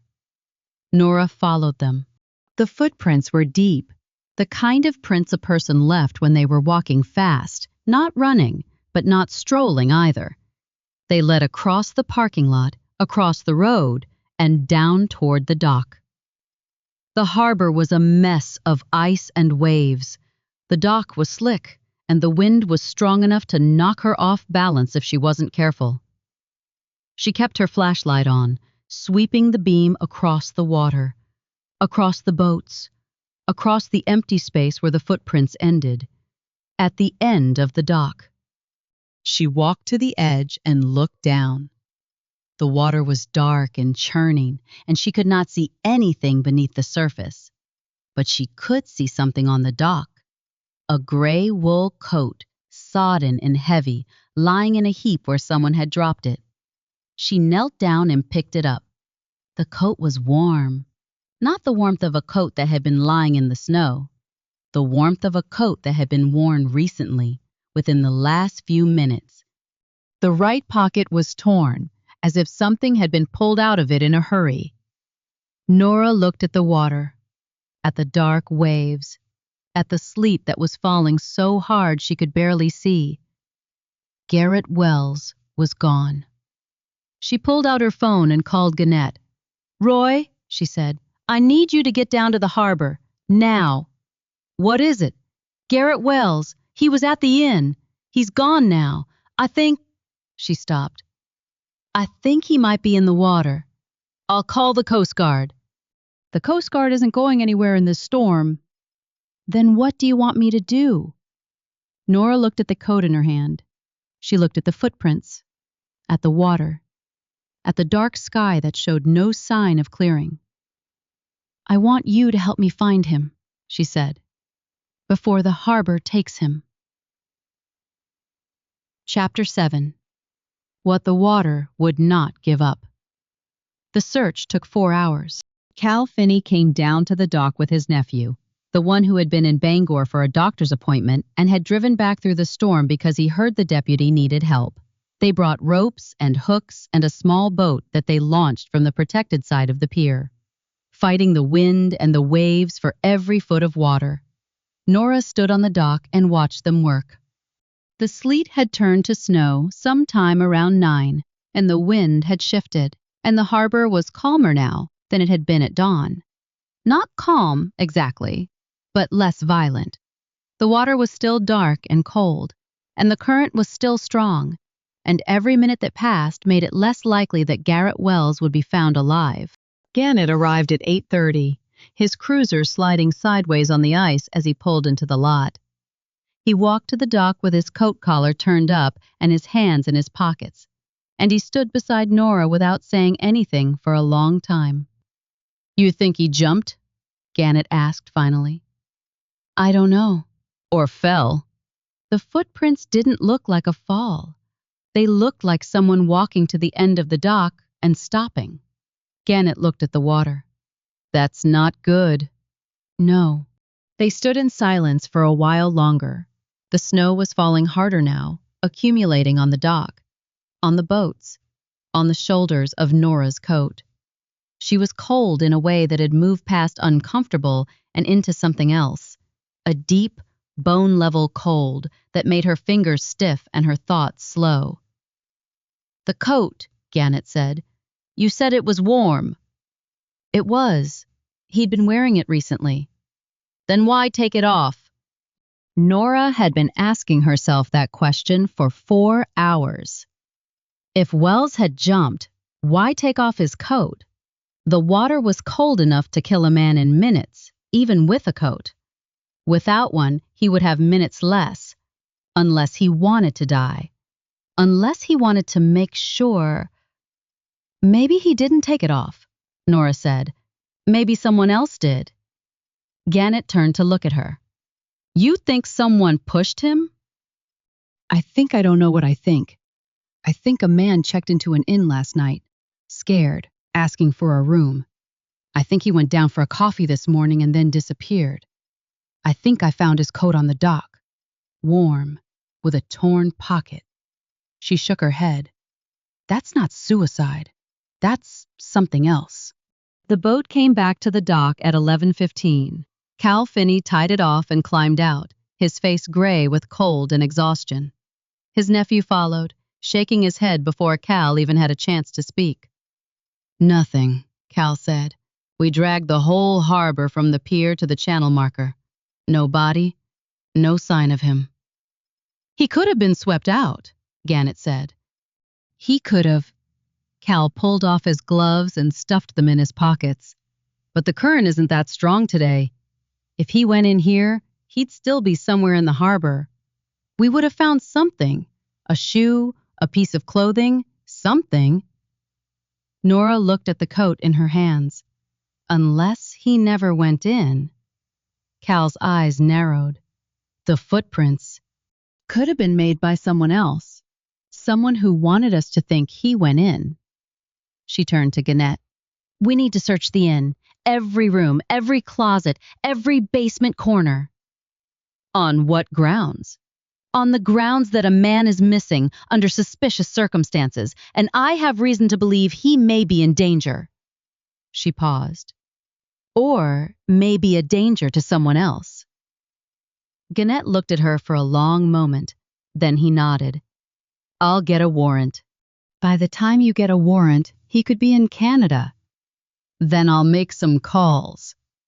Gannett pulled out his phone and walked back toward his cruiser. Nora turned to Cal. Thank you for trying. Cal nodded. He looked at the harbor, at the water that had given up nothing, at the snow that was covering the footprints on the dock. He's not in there, Deputy. I've been on this water for 50 years. I know when it's hiding something and when it's just empty. Right now, it's empty. Then where is he? Cal shook his head. That's your job to find out. He walked back to the boat and his nephew followed, and Nora was alone on the dock with a wet wool coat and a notebook full of questions that were not getting answered. She drove back to the Seabird Inn. Magnus was behind the front desk, his face pale, his hands steady on the counter. He looked like a man who had been waiting for bad news and was not sure whether the fact that it hadn't come yet was a relief or just a delay. Any sign of him? He asked. No. Cal dragged the harbor. Nothing. Magnus closed his eyes for a moment. When he opened them, he looked older. I should have called you last night. When he came back, I should have known. You couldn't have known. I run a hotel. Deputy, I'm supposed to notice when something is wrong. Nora leaned on the counter. Something was wrong. You noticed. You called me this morning. That's more than most people would have done. Magnus nodded slowly. What do you need from me? His room. I need to search it again. Properly this time. I'll get the key. He walked to the board behind the desk and pulled down the key to room 7. His hands were still steady, but Nora could see the tension in his shoulders, the way he was holding himself like a man expecting a blow. Magnus? He turned. Did anyone else come to the inn this morning before I arrived? Anyone asking about Wells? Magnus thought for a moment. The power went out around 5:30. I was in the basement from 6 until 7, checking the generator. I wasn't at the desk. Who was? No one. Everyone else was still asleep. Or should have been. So anyone could have come in or out between 6 and 7 without you knowing. Magnus nodded. Anyone. Nora took the key and walked to the stairs. Room 7 looked the same as it had an hour ago. Except now, the coffee cup was cold and the snow on the window was thicker. and the light through the glass was gray and thin. She started with the suitcase. The clothes inside were expensive wool sweaters, dark trousers, a leather jacket that had cost more than Nora's first car.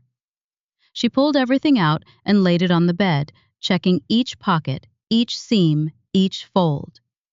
Nothing. She checked the nightstand. A paperback book in French. A receipt from a gas station in Bangor, dated 2 days ago. A pack of matches from a restaurant in Montreal. She checked the bathroom. Toothpaste, a razor, a prescription bottle for something she did not recognize the label was in French, and her high school French was not good enough to translate medical terminology. She took a picture of it with her phone. She checked the closet, the shoes she had seen earlier, leather boots, expensive, well broken in.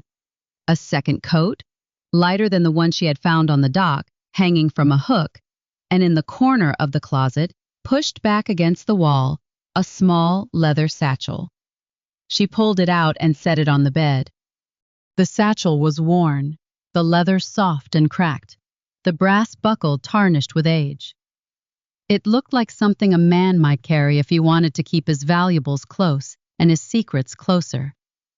She unbuckled it and opened it. Inside were documents.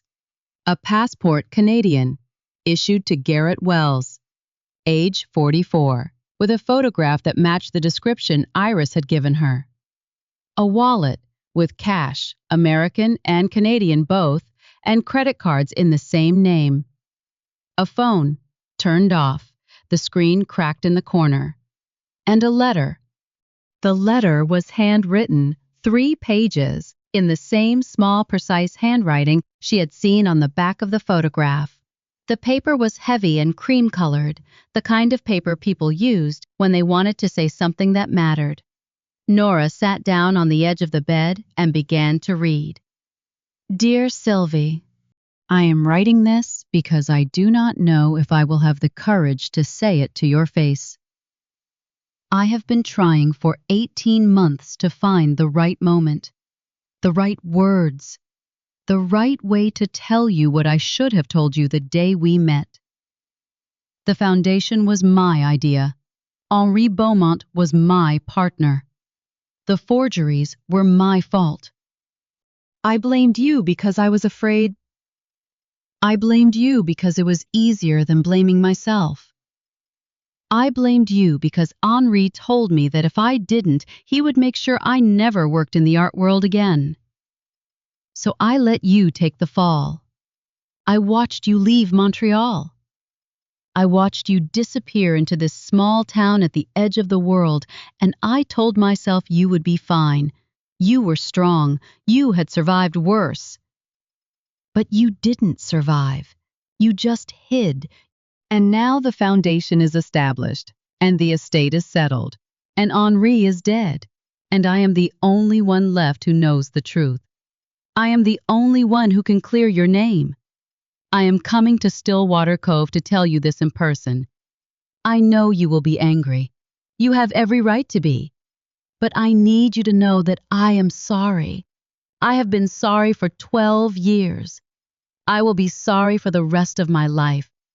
Please don't send me away. Yours, Garrett. Nora read the letter twice. Then she read it again. Garrett Wells had not killed Sylvie Arnaud. He had come to apologize. He had come to clear her name, which meant someone else had poisoned her. Someone who knew about the forgeries. Someone who had a reason to want Sylvie dead before she could be vindicated. Someone who had access to her studio, to her tea, to her life in Stillwater Cove. Someone who had been following Garrett Wells. Maybe someone who had seen him at the inn, at the diner, on the dock. Someone who had pushed him into the harbor this morning, or taken him somewhere else. Or Nora's phone buzzed, a text from Gannett. Come to the station. Now. She grabbed the satchel, the letter, the passport, the phone, and ran. The station was crowded when she arrived. Gannett was at his desk, his face gray. A woman was sitting in the chair across from him, middle-aged, brown hair, brown eyes, wearing a cardigan over a flannel shirt. Margot Finley. She was crying. Nora walked to her desk and set down the satchel. "What's going on?" Gannett looked at her. "Margot came in to confess." Nora turned to Margot. "Confess to what?" Margot wiped her eyes with the back of her hand. "To killing Sylvie. I did it. I put the poison in her tea. I've been putting it in her tea for weeks, small amounts. And then yesterday..." Her voice broke. "Yesterday I put in enough to finish it." Nora looked at Gannett. Gannett looked back. "Where did you get the poison?" Nora asked. "I ordered it online, from a lab supply company. It's used for research. No one asks questions if you have a credit card." "Why?" "Why what?" "Why did you kill her?" Margot's face crumpled. "She was going to ruin me. She found out about the money. She gave me 60 days to repay, and I didn't have it. I didn't have anything. My house is mortgaged to the bank. My car is 3 payments behind. I have nothing left except the art colony, and she was going to take that away from me." "So you killed her." "I didn't mean to. At first, I just wanted to make her sick. Slow her down. Give me more time, but then..." Margot shook her head. "Then I saw the letter." "What letter?" "The letter from Garrett Wells, the one you found in his satchel. I found it in her studio yesterday afternoon. I went there to talk to her, to beg her for more time, and she wasn't there. But the letter was on her desk, open." Nora felt the pieces click into place. "You read it." "I read it, ... and I realized that if she got vindicated, if her name was cleared, she would be famous. ... She would leave Stillwater Cove. ... She would sell her paintings for more money than I would see in my entire life. And she would still report me to the authorities. ... She would still destroy me." "So you gave her the final dose." "She came back to her studio around 4:30. She made tea. I was waiting for her. I put the poison in her cup when she wasn't looking. She drank it. And then she started to feel sick, and I helped her to her chair, and I told her it would pass, and I left." Nora sat down. "What about Garrett Wells?" Margot looked confused. "Who?" "The man you saw at the cannery yesterday afternoon. The man who left the letter. The man who checked into the Seabird Inn. The man whose coat I found on the dock this morning." Margot shook her head. "I don't know anything about that. I never saw him. I only saw the letter." Nora looked at Gannett. Gannett looked at the satchel on Nora's desk, at the letter sticking out of it, at the passport and the phone and the wallet. "Margot," Nora said, "I need you to tell me everything you did yesterday. Every hour, every place you went, every person you talked to." "Why?" "Because I don't think you killed Garrett Wells, but someone did, and I need to find out who." Chapter 8. What the portrait revealed. Thomas Aldrich Kay stood in the doorway of the station, snow melting on his shoulders, his hands shaking slightly, even though the room was warm. He was 34 years old, the youngest son of the Bluff family, and he looked like he had not slept in days. His hair was disheveled, his shirt was untucked, and his eyes were red in a way that suggested tears or lack of sleep, or both. Nora had seen him twice before, once at a town meeting where he had sat in the back and said nothing, and once at the breakwater, where he had drunk a single beer and left before anyone could talk to him. He was not a man who sought attention. He was not a man who sought anything, as far as Nora could tell. He was the kind of person who existed in Stillwater Cove without leaving much of a mark. But he was here now, and he was holding something, and his face was the color of the harbor on a winter morning. "Deputy," he said. "Mr. Aldrich K., this isn't a good time."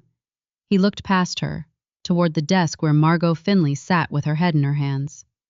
His eyes narrowed, but he did not ask questions. He just held out the package in his hands. "I need to talk to you about Sylvie," he said. "About this." Nora glanced at Margot, who had not looked up. "Give us a minute. Margot, I'll be right back." Margot nodded without raising her head. Nora stepped outside with Thomas. The wind hit them both immediately, cold and wet, carrying snow that stuck to their coats and hair. The porch of the station was small and cramped, barely large enough for two people to stand without touching. Nora leaned against the railing and waited. Thomas held out the package. It was a small canvas, maybe 8 by 10, wrapped in brown paper and sealed with tape that had been cut and reapplied. "The portrait," he said. "The one Sylvie painted of me. The one I asked her to destroy." Nora did not take it immediately. "Why are you bringing it to me now?" "Because she left it for me, in my mailbox, yesterday morning, with a note that said, 'Keep it. You'll understand someday.'" He swallowed. "Yesterday morning, before she died. I didn't know what to do with it. I've been carrying it around for 2 days, trying to decide whether to burn it or keep it or give it to you." "What made you decide to give it to me?" Thomas looked out at the harbor. The snow was falling harder now, and the water was almost invisible through the white. "I heard about the man from Montreal, the one who checked into the Seabird Inn, the one who disappeared." Nora felt her pulse quicken.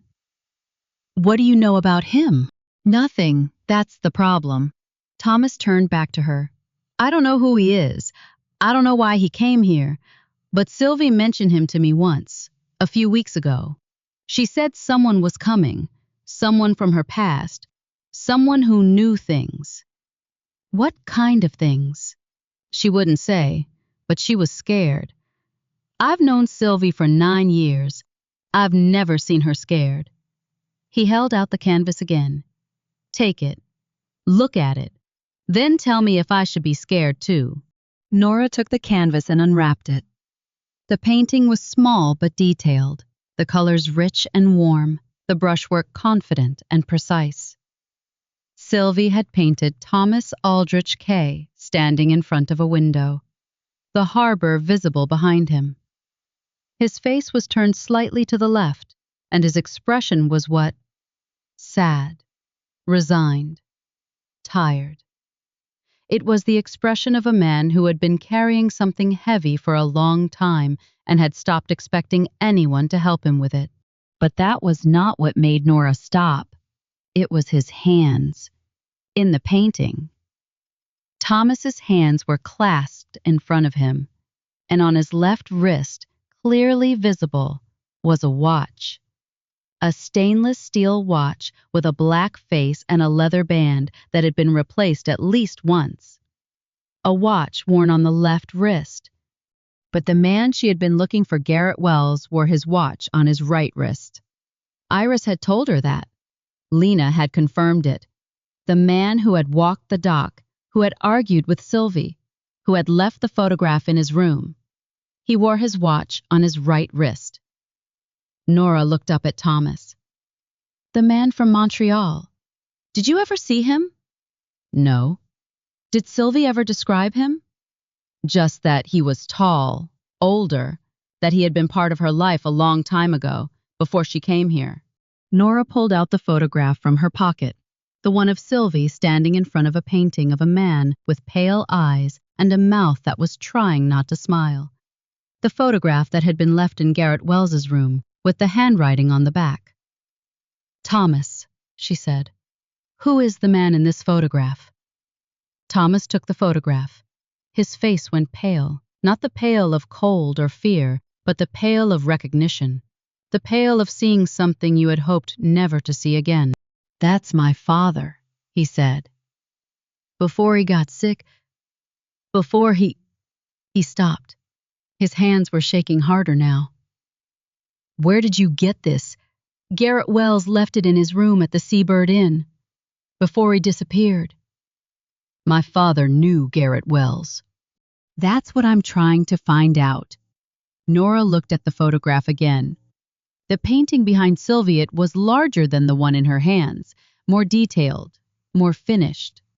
It showed Thomas's father standing in a room that Nora did not recognize, with bookshelves behind him and a window to his left. When did your father die? 5 years ago. Cancer. It was fast. And Sylvie came to Stillwater Cove 9 years ago, 4 years before your father died. Thomas nodded. I never connected them. I never thought. He stopped. My father lived in Montreal. In the 1980s, before I was born, before he married my mother. He never talked about it. We weren't allowed to ask. Nora felt something click into place. A man who had lived in Montreal? A woman who had lived in Montreal? A painting that had been made there, years before either of them came to Stillwater Cove. Thomas, did your father collect art? He had a few pieces, nothing valuable. Landscapes mostly. Except... Thomas's eyes widened. Except one. A portrait. Of a woman. He kept it in his study, facing the wall. I wasn't allowed to look at it. What happened to it after he died? I don't know. My mother sold the house. She sold everything. I was in Boston at the time. I didn't... He stopped. The woman in the portrait, was it Sylvie? Nora looked at the photograph again. The painting behind Sylvie was of Thomas's father, not of Sylvie herself. But if Thomas's father had owned a portrait of a woman, and if that woman was Sylvie, and if Sylvie had painted it, she was making connections without evidence. She needed to stop. She needed to step back and look at what she actually knew. She knew that Garrett Wells had come to Stillwater Cove to apologize to Sylvie. His letter said so. She knew that Margot Finley had poisoned Sylvie because Sylvie had discovered the embezzlement. Margot had confessed. She knew that Thomas Aldrich Kay had a connection to Sylvie that went back years, through his father. But she did not know who had left the photograph in Garrett Wells's room. She did not know who had written on the back of it. And she did not know where Garrett Wells was now. Thomas, she said, I need you to stay in town. Don't leave. I may have more questions for you. I'm not going anywhere. The roads are closed. Then go home. Lock your doors. And don't talk to anyone about this. Thomas looked at her for a long moment. Then he nodded, turned, and walked back to his car. The snow was already covering his footprints. Nora went back inside. Margot Finley had not moved. She was still sitting in the same chair, her head in her hands, her shoulders shaking with quiet sobs. The station was cold. The power was still out, and the generator was struggling to keep the lights on. And Margot had not put on her coat. Nora sat down across from her. Margot. Margot looked up. Her eyes were red, her face blotchy, her lips trembling. I need you to tell me about Thomas Aldrich Kay. Margot blinked. Thomas? What does he have to do with this? Did Sylvie ever talk about him? About his family? Margot shook her head. She painted his portrait. That's all. He commissioned it last summer. He paid her.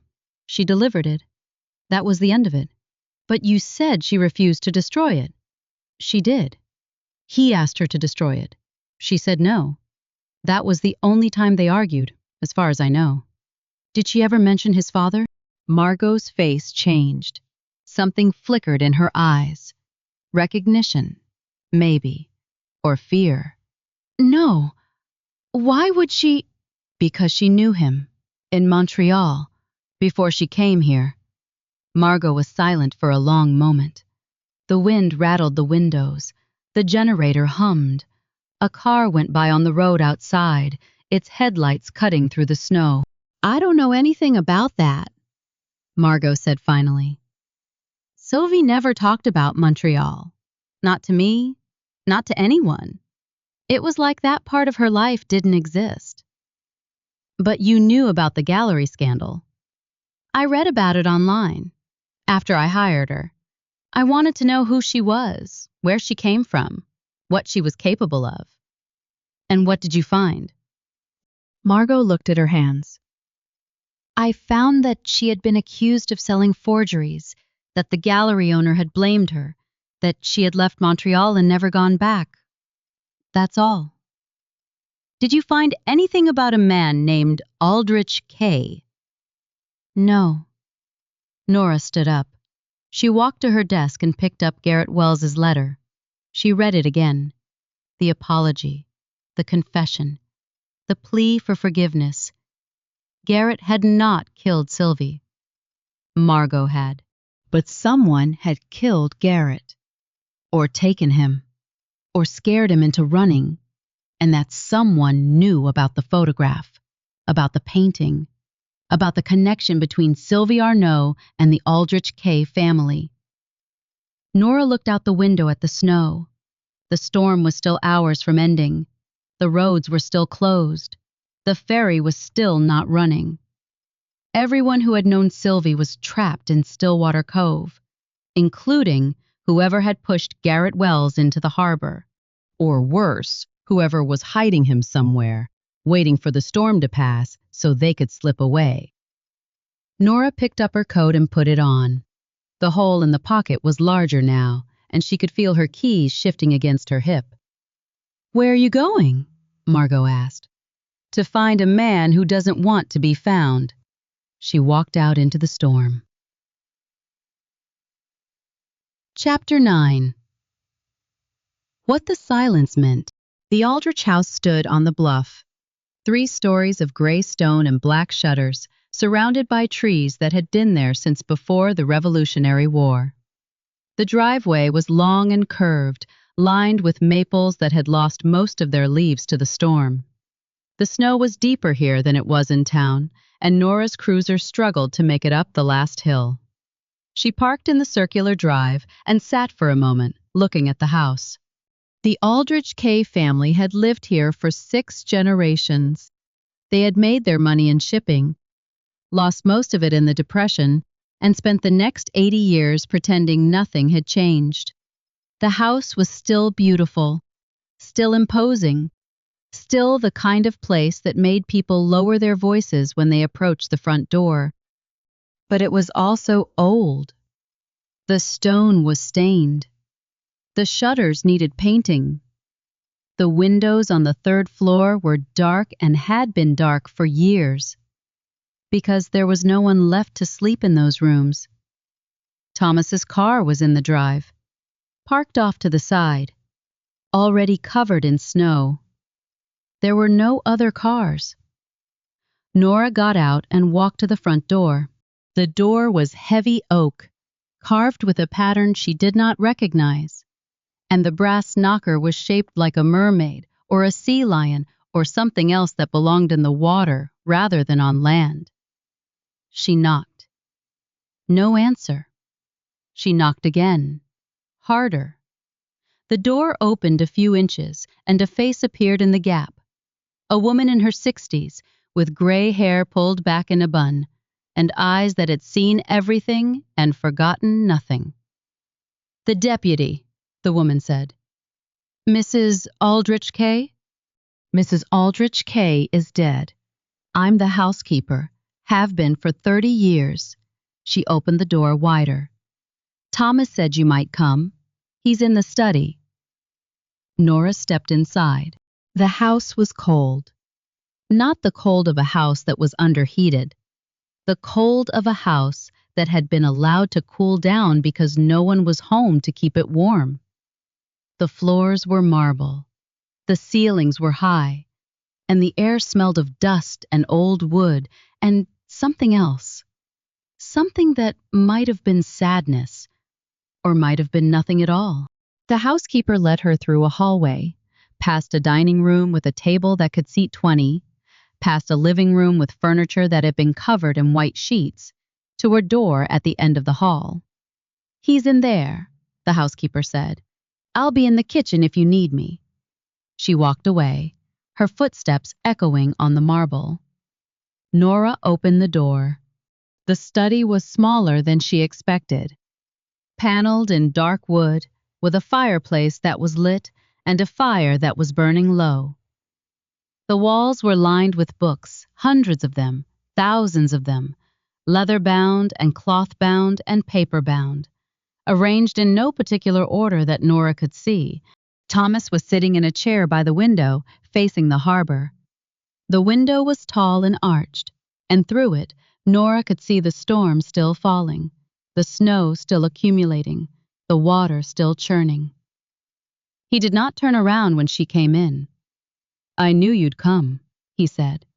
"Then you know why?" "Because of the photograph.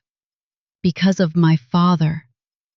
He turned his head slightly, just enough to see her out of the corner of his eye. "I've been sitting here for 2 hours, trying to remember things I'd spent my whole life trying to forget." "What kind of things?" Thomas stood up. He walked to the fireplace and leaned against the mantel, his back to the fire, his face half in shadow. "My father was not a good man," he said. "I don't say that lightly. I don't say it because I'm angry or because I'm trying to be dramatic. I say it because it's true. He was not a good man." "What did he do?" Thomas was quiet for a long moment. The fire crackled. The wind rattled the window. Somewhere in the house, a clock struck the hour. 4 long chimes, slow and deliberate. "He had a temper," Thomas said finally. "He had a temper, and he had money. And he had a position in this town that no one dared to challenge. He could do things that other people couldn't. And he did." "Did he know Sylvie Arnaud?" Thomas nodded. "I think so. I think he knew her in Montreal, before she became a painter, before she came here. I think—" He stopped. "I think she was his mistress." Nora felt the weight of the words. "Why do you think that?" "Because of the portrait, the one he kept facing the wall. I looked at it once, when I was a teenager. He was away on business, and my mother was visiting her sister in Boston, and I was alone in the house. I went into his study, and I turned the portrait around." "What did you see?" "A woman, young, beautiful, with dark hair and dark eyes and a smile that—" He shook his head. "A smile that looked like it was hiding something. I didn't know who she was. I didn't ask. I was afraid to ask." "But now you think it was Sylvie. I don't know. I can't be sure." "But the woman in the portrait had the same bone structure, the same eyes, the same way of holding her head." He looked at Nora. "Sylvie was 52 years old when she died. That portrait was painted at least 30 years ago. The woman in it would be in her 60s now. But Sylvie, she looked younger than she was. Everyone said so." Nora pulled out the photograph, the one of Sylvie standing in front of the painting of Thomas's father. "Did your father ever mention Garrett Wells?"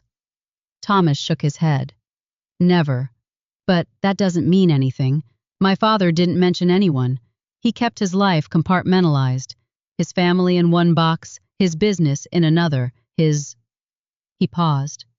"His other relationships in a box he never opened in front of us." "Garrett Wells wrote a letter to Sylvie," Nora said. "He apologized for blaming her for the forgeries. He said the forgeries were his fault. He said he was coming to Stillwater Cove to clear her name." Thomas's face went pale. "Then why is she dead?" "Someone else killed her. Someone who didn't want her name cleared. Someone who had something to lose if she was vindicated." "Who?" Nora looked at the fire. The flames were low now, The logs reduced to glowing embers, and the heat was fading. "I don't know yet," she said, "but I think your father's connection to Sylvie and the fact that Garrett Wells was coming here to clear her name might have something to do with it." Thomas walked to the window and looked out at the harbor. The snow was falling harder now, and the water was invisible, and the world beyond the glass was white and formless. "What do you need from me?" he asked. "I need to see the portrait, the one your father kept facing the wall." Thomas turned. "It's gone. My mother sold it after he died. She sold everything. I don't know where it went. Who bought it? I don't know. An auction house in Portland. That's all I remember." Nora wrote, "Portrait of Sylvie sold at auction after father's death." "Thomas, did your father have any connection to the Beaumont Moreau Foundation?" Thomas frowned. "The Art Foundation in Montreal?" "Yes. My father donated money to them. I remember seeing a thank you letter on his desk once, a few years before he died." "For how much?" "I don't know. A lot, probably. He didn't do anything small." Nora felt the pieces shifting again. A man who had known Sylvie in Montreal. A man who had kept her portrait facing the wall. A man who had donated money to a foundation that was connected to the forgeries that had ruined Sylvie's career.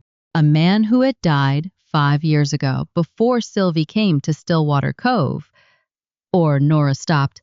Sylvie had come to Stillwater Cove 9 years ago, 4 years before Thomas's father died. She had been here, in this town, living in her studio above the cannery, painting portraits of the local families, including the Aldrich K family, while the man who had known her in Montreal was still alive. Had they seen each other? Had they spoken? Had he known she was here? "Thomas," Nora said slowly, "did your father ever mention Sylvie's name before she painted your portrait? Before she came to Stillwater Cove?" Thomas thought for a moment. "No, but he didn't talk about art. He didn't talk about painters. He didn't talk about anything that happened before I was born." "Did he ever go to the cannery building, to the studios?" "I don't think so. He didn't leave the house much, toward the end. The cancer was—" He stopped. "It was bad." Nora looked at the fire, at the embers, at the gray ash that was all that remained of the logs. She had more questions than answers, but she had a direction now, a thread that connected Sylvie Arnaud to the Aldrich K family, to Montreal, to the foundation, to the forgeries, to Garrett Wells, and somewhere in this town, in this storm, Garrett Wells was still missing. Nora left Thomas in the study and walked back through the cold house. The housekeeper was in the kitchen, washing dishes that were already clean, her back to the door. "Did anyone else come to the house today?" Nora asked. The housekeeper turned. "No, just you." "Yesterday? The day before?" The housekeeper dried her hands on a towel and thought for a moment. "A man came yesterday, early afternoon, asked to see Thomas. I told him Thomas wasn't home. He left." "What did he look like?" "Tall, 50s, gray coat, seemed nervous." Nora's heart beat faster. "Did he say his name?" "No, he just asked for Thomas. When I said Thomas wasn't there, he left, walked down the driveway and got into a car." "What kind of car?" "Dark sedan, main plates. I didn't get the number." Nora wrote Garrett Wells at Aldrich House yesterday afternoon, looking for Thomas. "Thank you," she said. She walked out the front door and into the snow. The drive back to the station took longer than it should have. The roads were worse now, the snow deeper, the visibility almost zero. Nora drove slowly, her headlights cutting a narrow path through the white. Her phone buzzed. A text from Gannett Dock called. "Lab results are in. Colchicine in the tea, high concentration, death within hours of ingestion. She texted back, Margot confessed. I have her statement. Gannett, then we have our killer. Case closed. Nora looked at the phone for a long moment. Then she typed, not yet. She put the phone down and kept driving. The case was not closed. Margot had killed Sylvie, that much was clear. But Garrett Wells was still missing, and the photograph was still unexplained, and the connection between Sylvie and the Aldrich K family was still unresolved. Someone else was involved.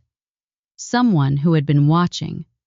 Someone who had left that photograph in Garrett's room for Nora to find. Someone who had pushed Garrett into the harbor, or worse. She pulled into the station parking lot and sat for a moment. The engine running, the heater blowing warm air that smelled like coffee and old dust. The lights were on inside. Gannett was at his desk, talking on the phone. Margot was gone. Gannett must have taken her to the holding cell in the back. Nora turned off the engine and walked inside. Gannett hung up as she came in. That was the Coast Guard. They're calling off the search until the storm passes. There's no one to find. Roy, he's not in the water. You don't know that. I know Cal Finney dragged the harbor for 4 hours and found nothing. I know the coat was warm when I picked it up. I know someone walked away from that dock, and that someone wasn't Garrett Wells. Gannett leaned back in his chair. Then where is he? Nora sat down at her desk. I think he's hiding. Or someone is hiding him. I think he came to Stillwater Cove to apologize to Sylvie, and he found out she was dead, and he panicked. Why would he panic? He didn't kill her. Because he's carrying guilt. 12 years worth. And because someone left a photograph in his room. A photograph that connected Sylvie to the Aldrich K family, and he didn't know who left it or why. What photograph? Nora pulled it out and handed it to Gannett. He looked at it, turned it over, read the writing on the back. Ask her about the Paris Gallery, he read. Ask her what she did in Montreal. Ask her why she left. Someone wanted me to find that. Someone wanted me to ask those questions. Who? I don't know yet, but I'm going to find out. Gannett handed the photograph back. The storm will be over by tomorrow morning. The roads will clear, the ferry will start running again, and Garrett Wells, if he's still alive, will be gone. Then I need to find him tonight. In this weather? You can't see 10 feet in front of you. I can see enough. Gannett looked at her for a long moment. His face was tired, his eyes were red, and his mustache was drooping in a way that made him look older than he was. Nora, he said, you don't have to save everyone. I'm not trying to save everyone. I'm trying to find out what happened. You know what happened. Margot killed Sylvie. She confessed. We have the poison. We have her statement. The case is closed. The case is not closed. Nora, the case is not closed, Roy.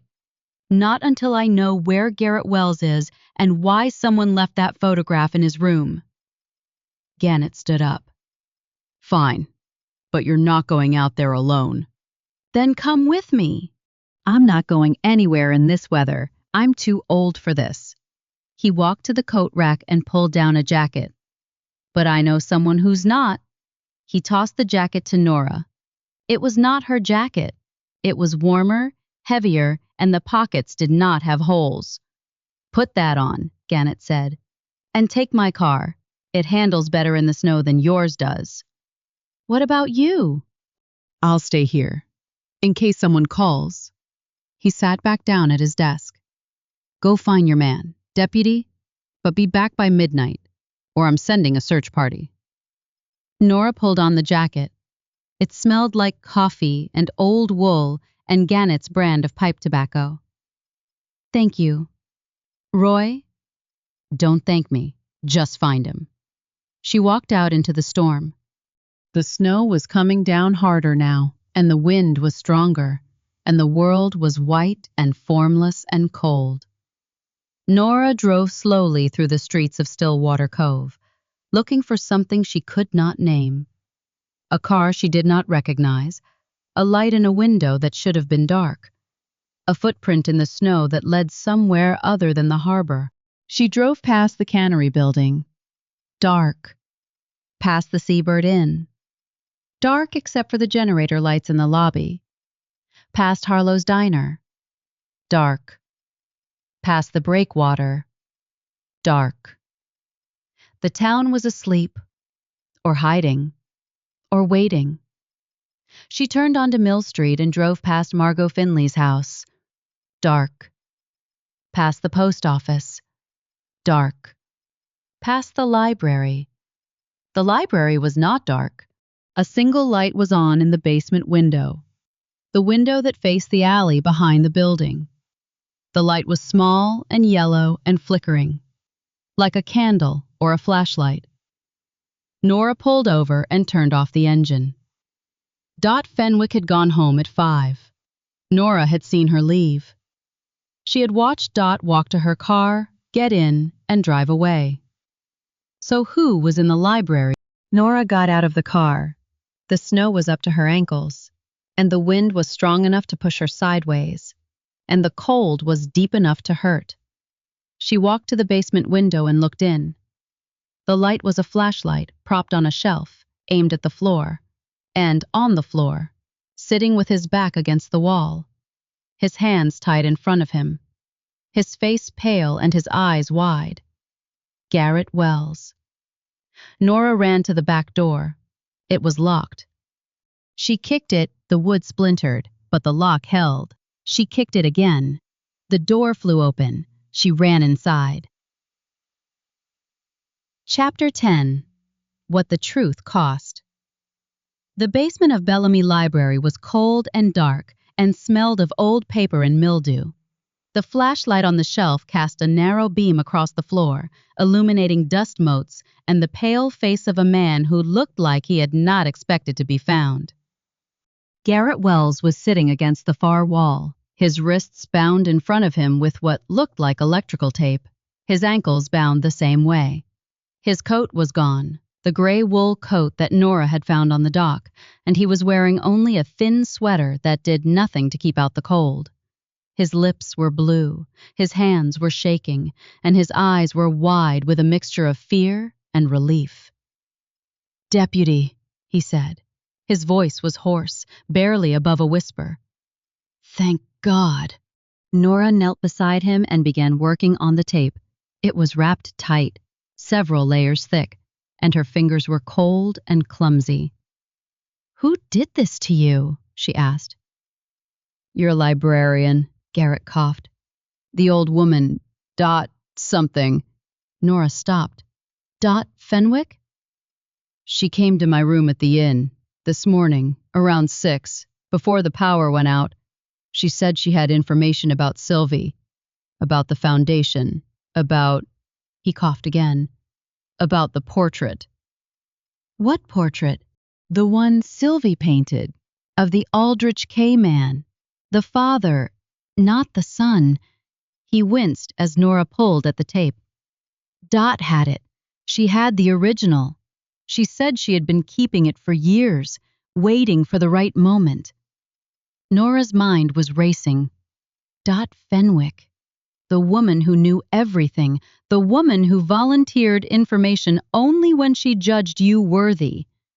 The woman who had given Nora the article about the gallery scandal, the name of the foundation, the timeline of 18 months. The woman who had been feeding Nora information not to help her solve the case, but to steer her in a particular direction. "Why did she take you?" Nora asked. "Because I knew the truth, about the forgeries, about who really painted them." Garrett's voice cracked. "It wasn't Sylvie. It was never Sylvie. It was me. I painted them.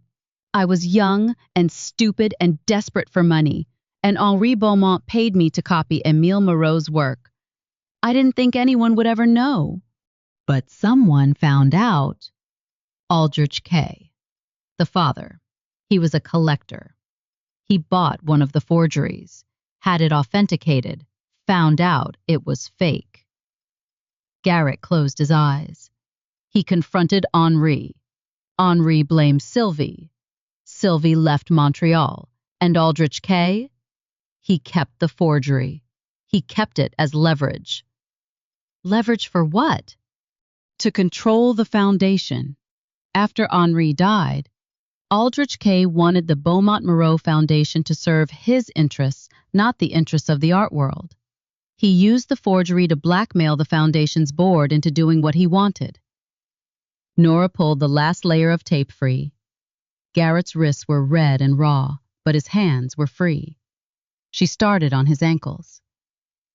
Where does Dot fit into this? Aldrich K. died 5 years ago. The forgery, the one he had been using as leverage, was supposed to be destroyed. But Dot was his housekeeper before she was a librarian. Or she was a librarian who also worked as his housekeeper. I don't know. The point is, she knew about the forgery.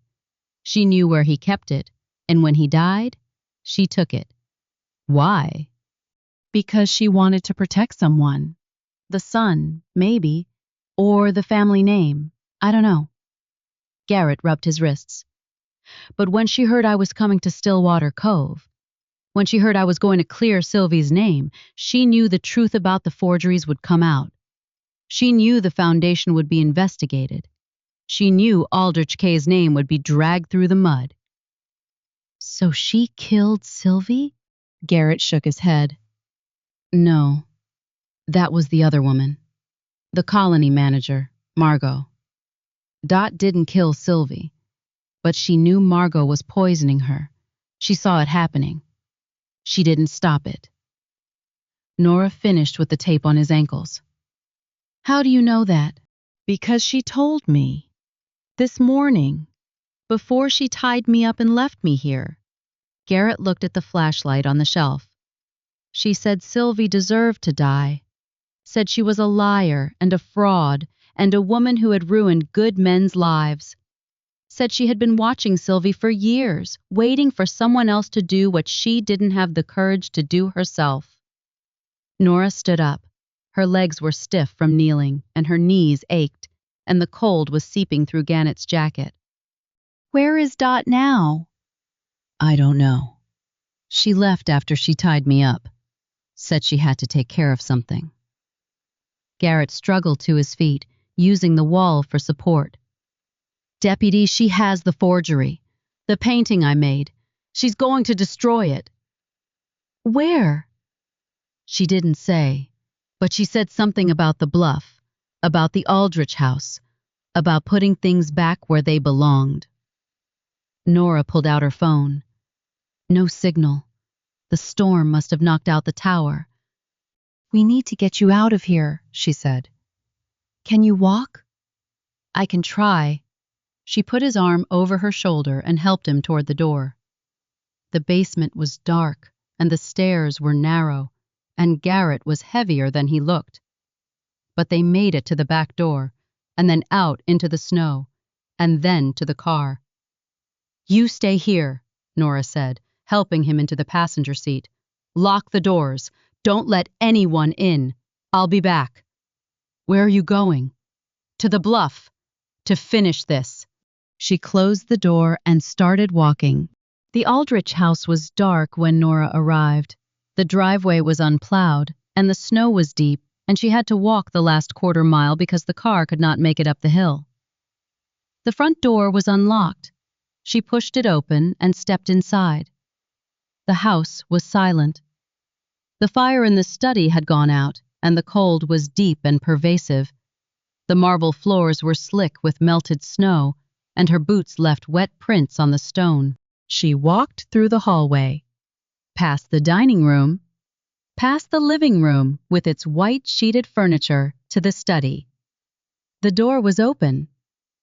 Dot Fenwick was standing in front of the fireplace, holding a painting. The painting was large, 3 feet by 4 feet, at least, and it showed a woman with dark hair and dark eyes and a smile that was hiding something.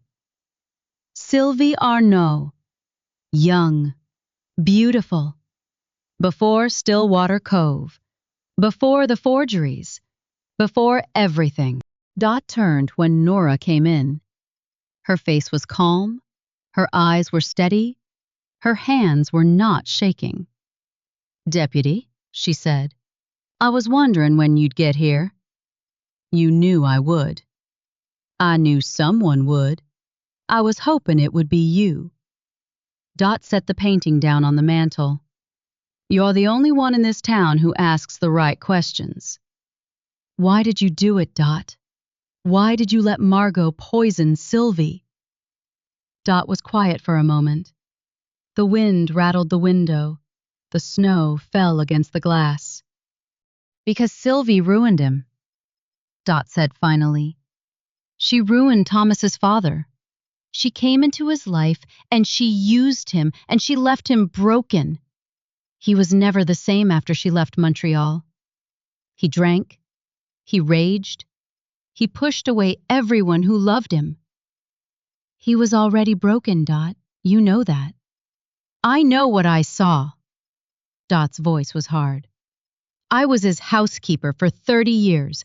I watched that family fall apart. And Sylvie was the one who started it. Thomas's father was the one who blackmailed the foundation. He was the one who used the forgery to control people.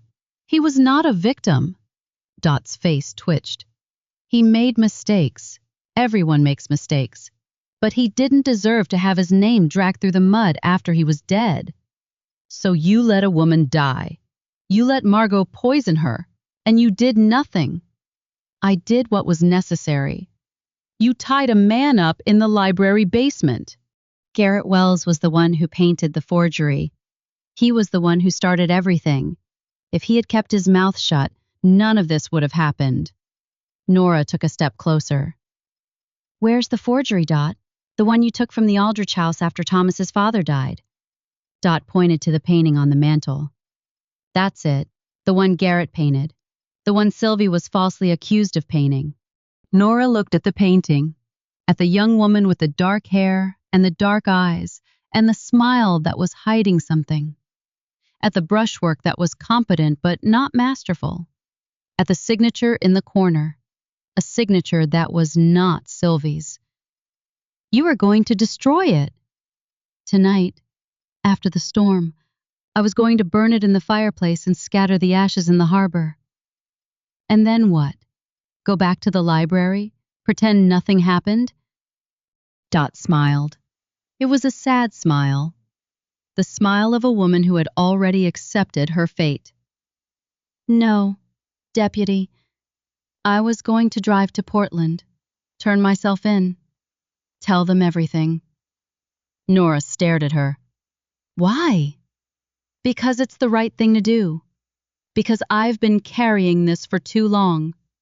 Because Sylvie didn't deserve to die, even if I thought she did at the time." Dot's eyes were wet.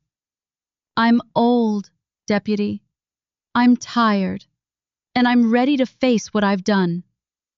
Nora pulled out her handcuffs. "Dot Fenwick," she said, "you are under arrest for the kidnapping of Garrett Wells. You have the right to remain silent. Anything you say can and will be used against you in a court of law." Dot held out her wrists. "I know," she said. "I've been waiting for this." The storm ended at dawn. Nora sat on the dock, watching the sky turn from black to gray to pink, watching the harbor calm, watching the first boats of the morning head out to check their lines. The snow had stopped, the wind had died, the world was quiet and white and still. Garrett Wells was at the station, giving a statement to Gannett. Margot Finley was in the holding cell, waiting to be transferred to Rockland. Dot Fenwick was in the other holding cell, waiting for the same thing. The case was closed, but Nora did not feel closure. She felt something else. something that was not satisfaction or relief or even exhaustion. She felt the weight of what had happened, the weight of a woman who had been poisoned in her studio, the weight of a man who had carried guilt for 12 years, the weight of a librarian who had watched a murder happen and done nothing to stop it. Beckett appeared at her feet. She did not know how he had gotten there. The cottage was half a mile away, and he did not like the snow. But there he was, gray and indifferent, sitting on the edge of the dock like he owned it. Nora reached down and scratched behind his ears. "You're a strange cat," she said. Beckett purred. They sat together in the quiet, watching the sun rise over the harbor, watching the water turn from black to blue, watching the world wake up to a new day. That's all from Stillwater Cove for tonight. Nora will be back soon. Until then, stay curious and stay warm. In the end, the truth was not a painting or a forgery or a confession. It was the silence that came after everything had been said, the quiet that settled over the harbor when the storm finally passed, the weight of a woman's hand on a cat's back as the sun rose over the water.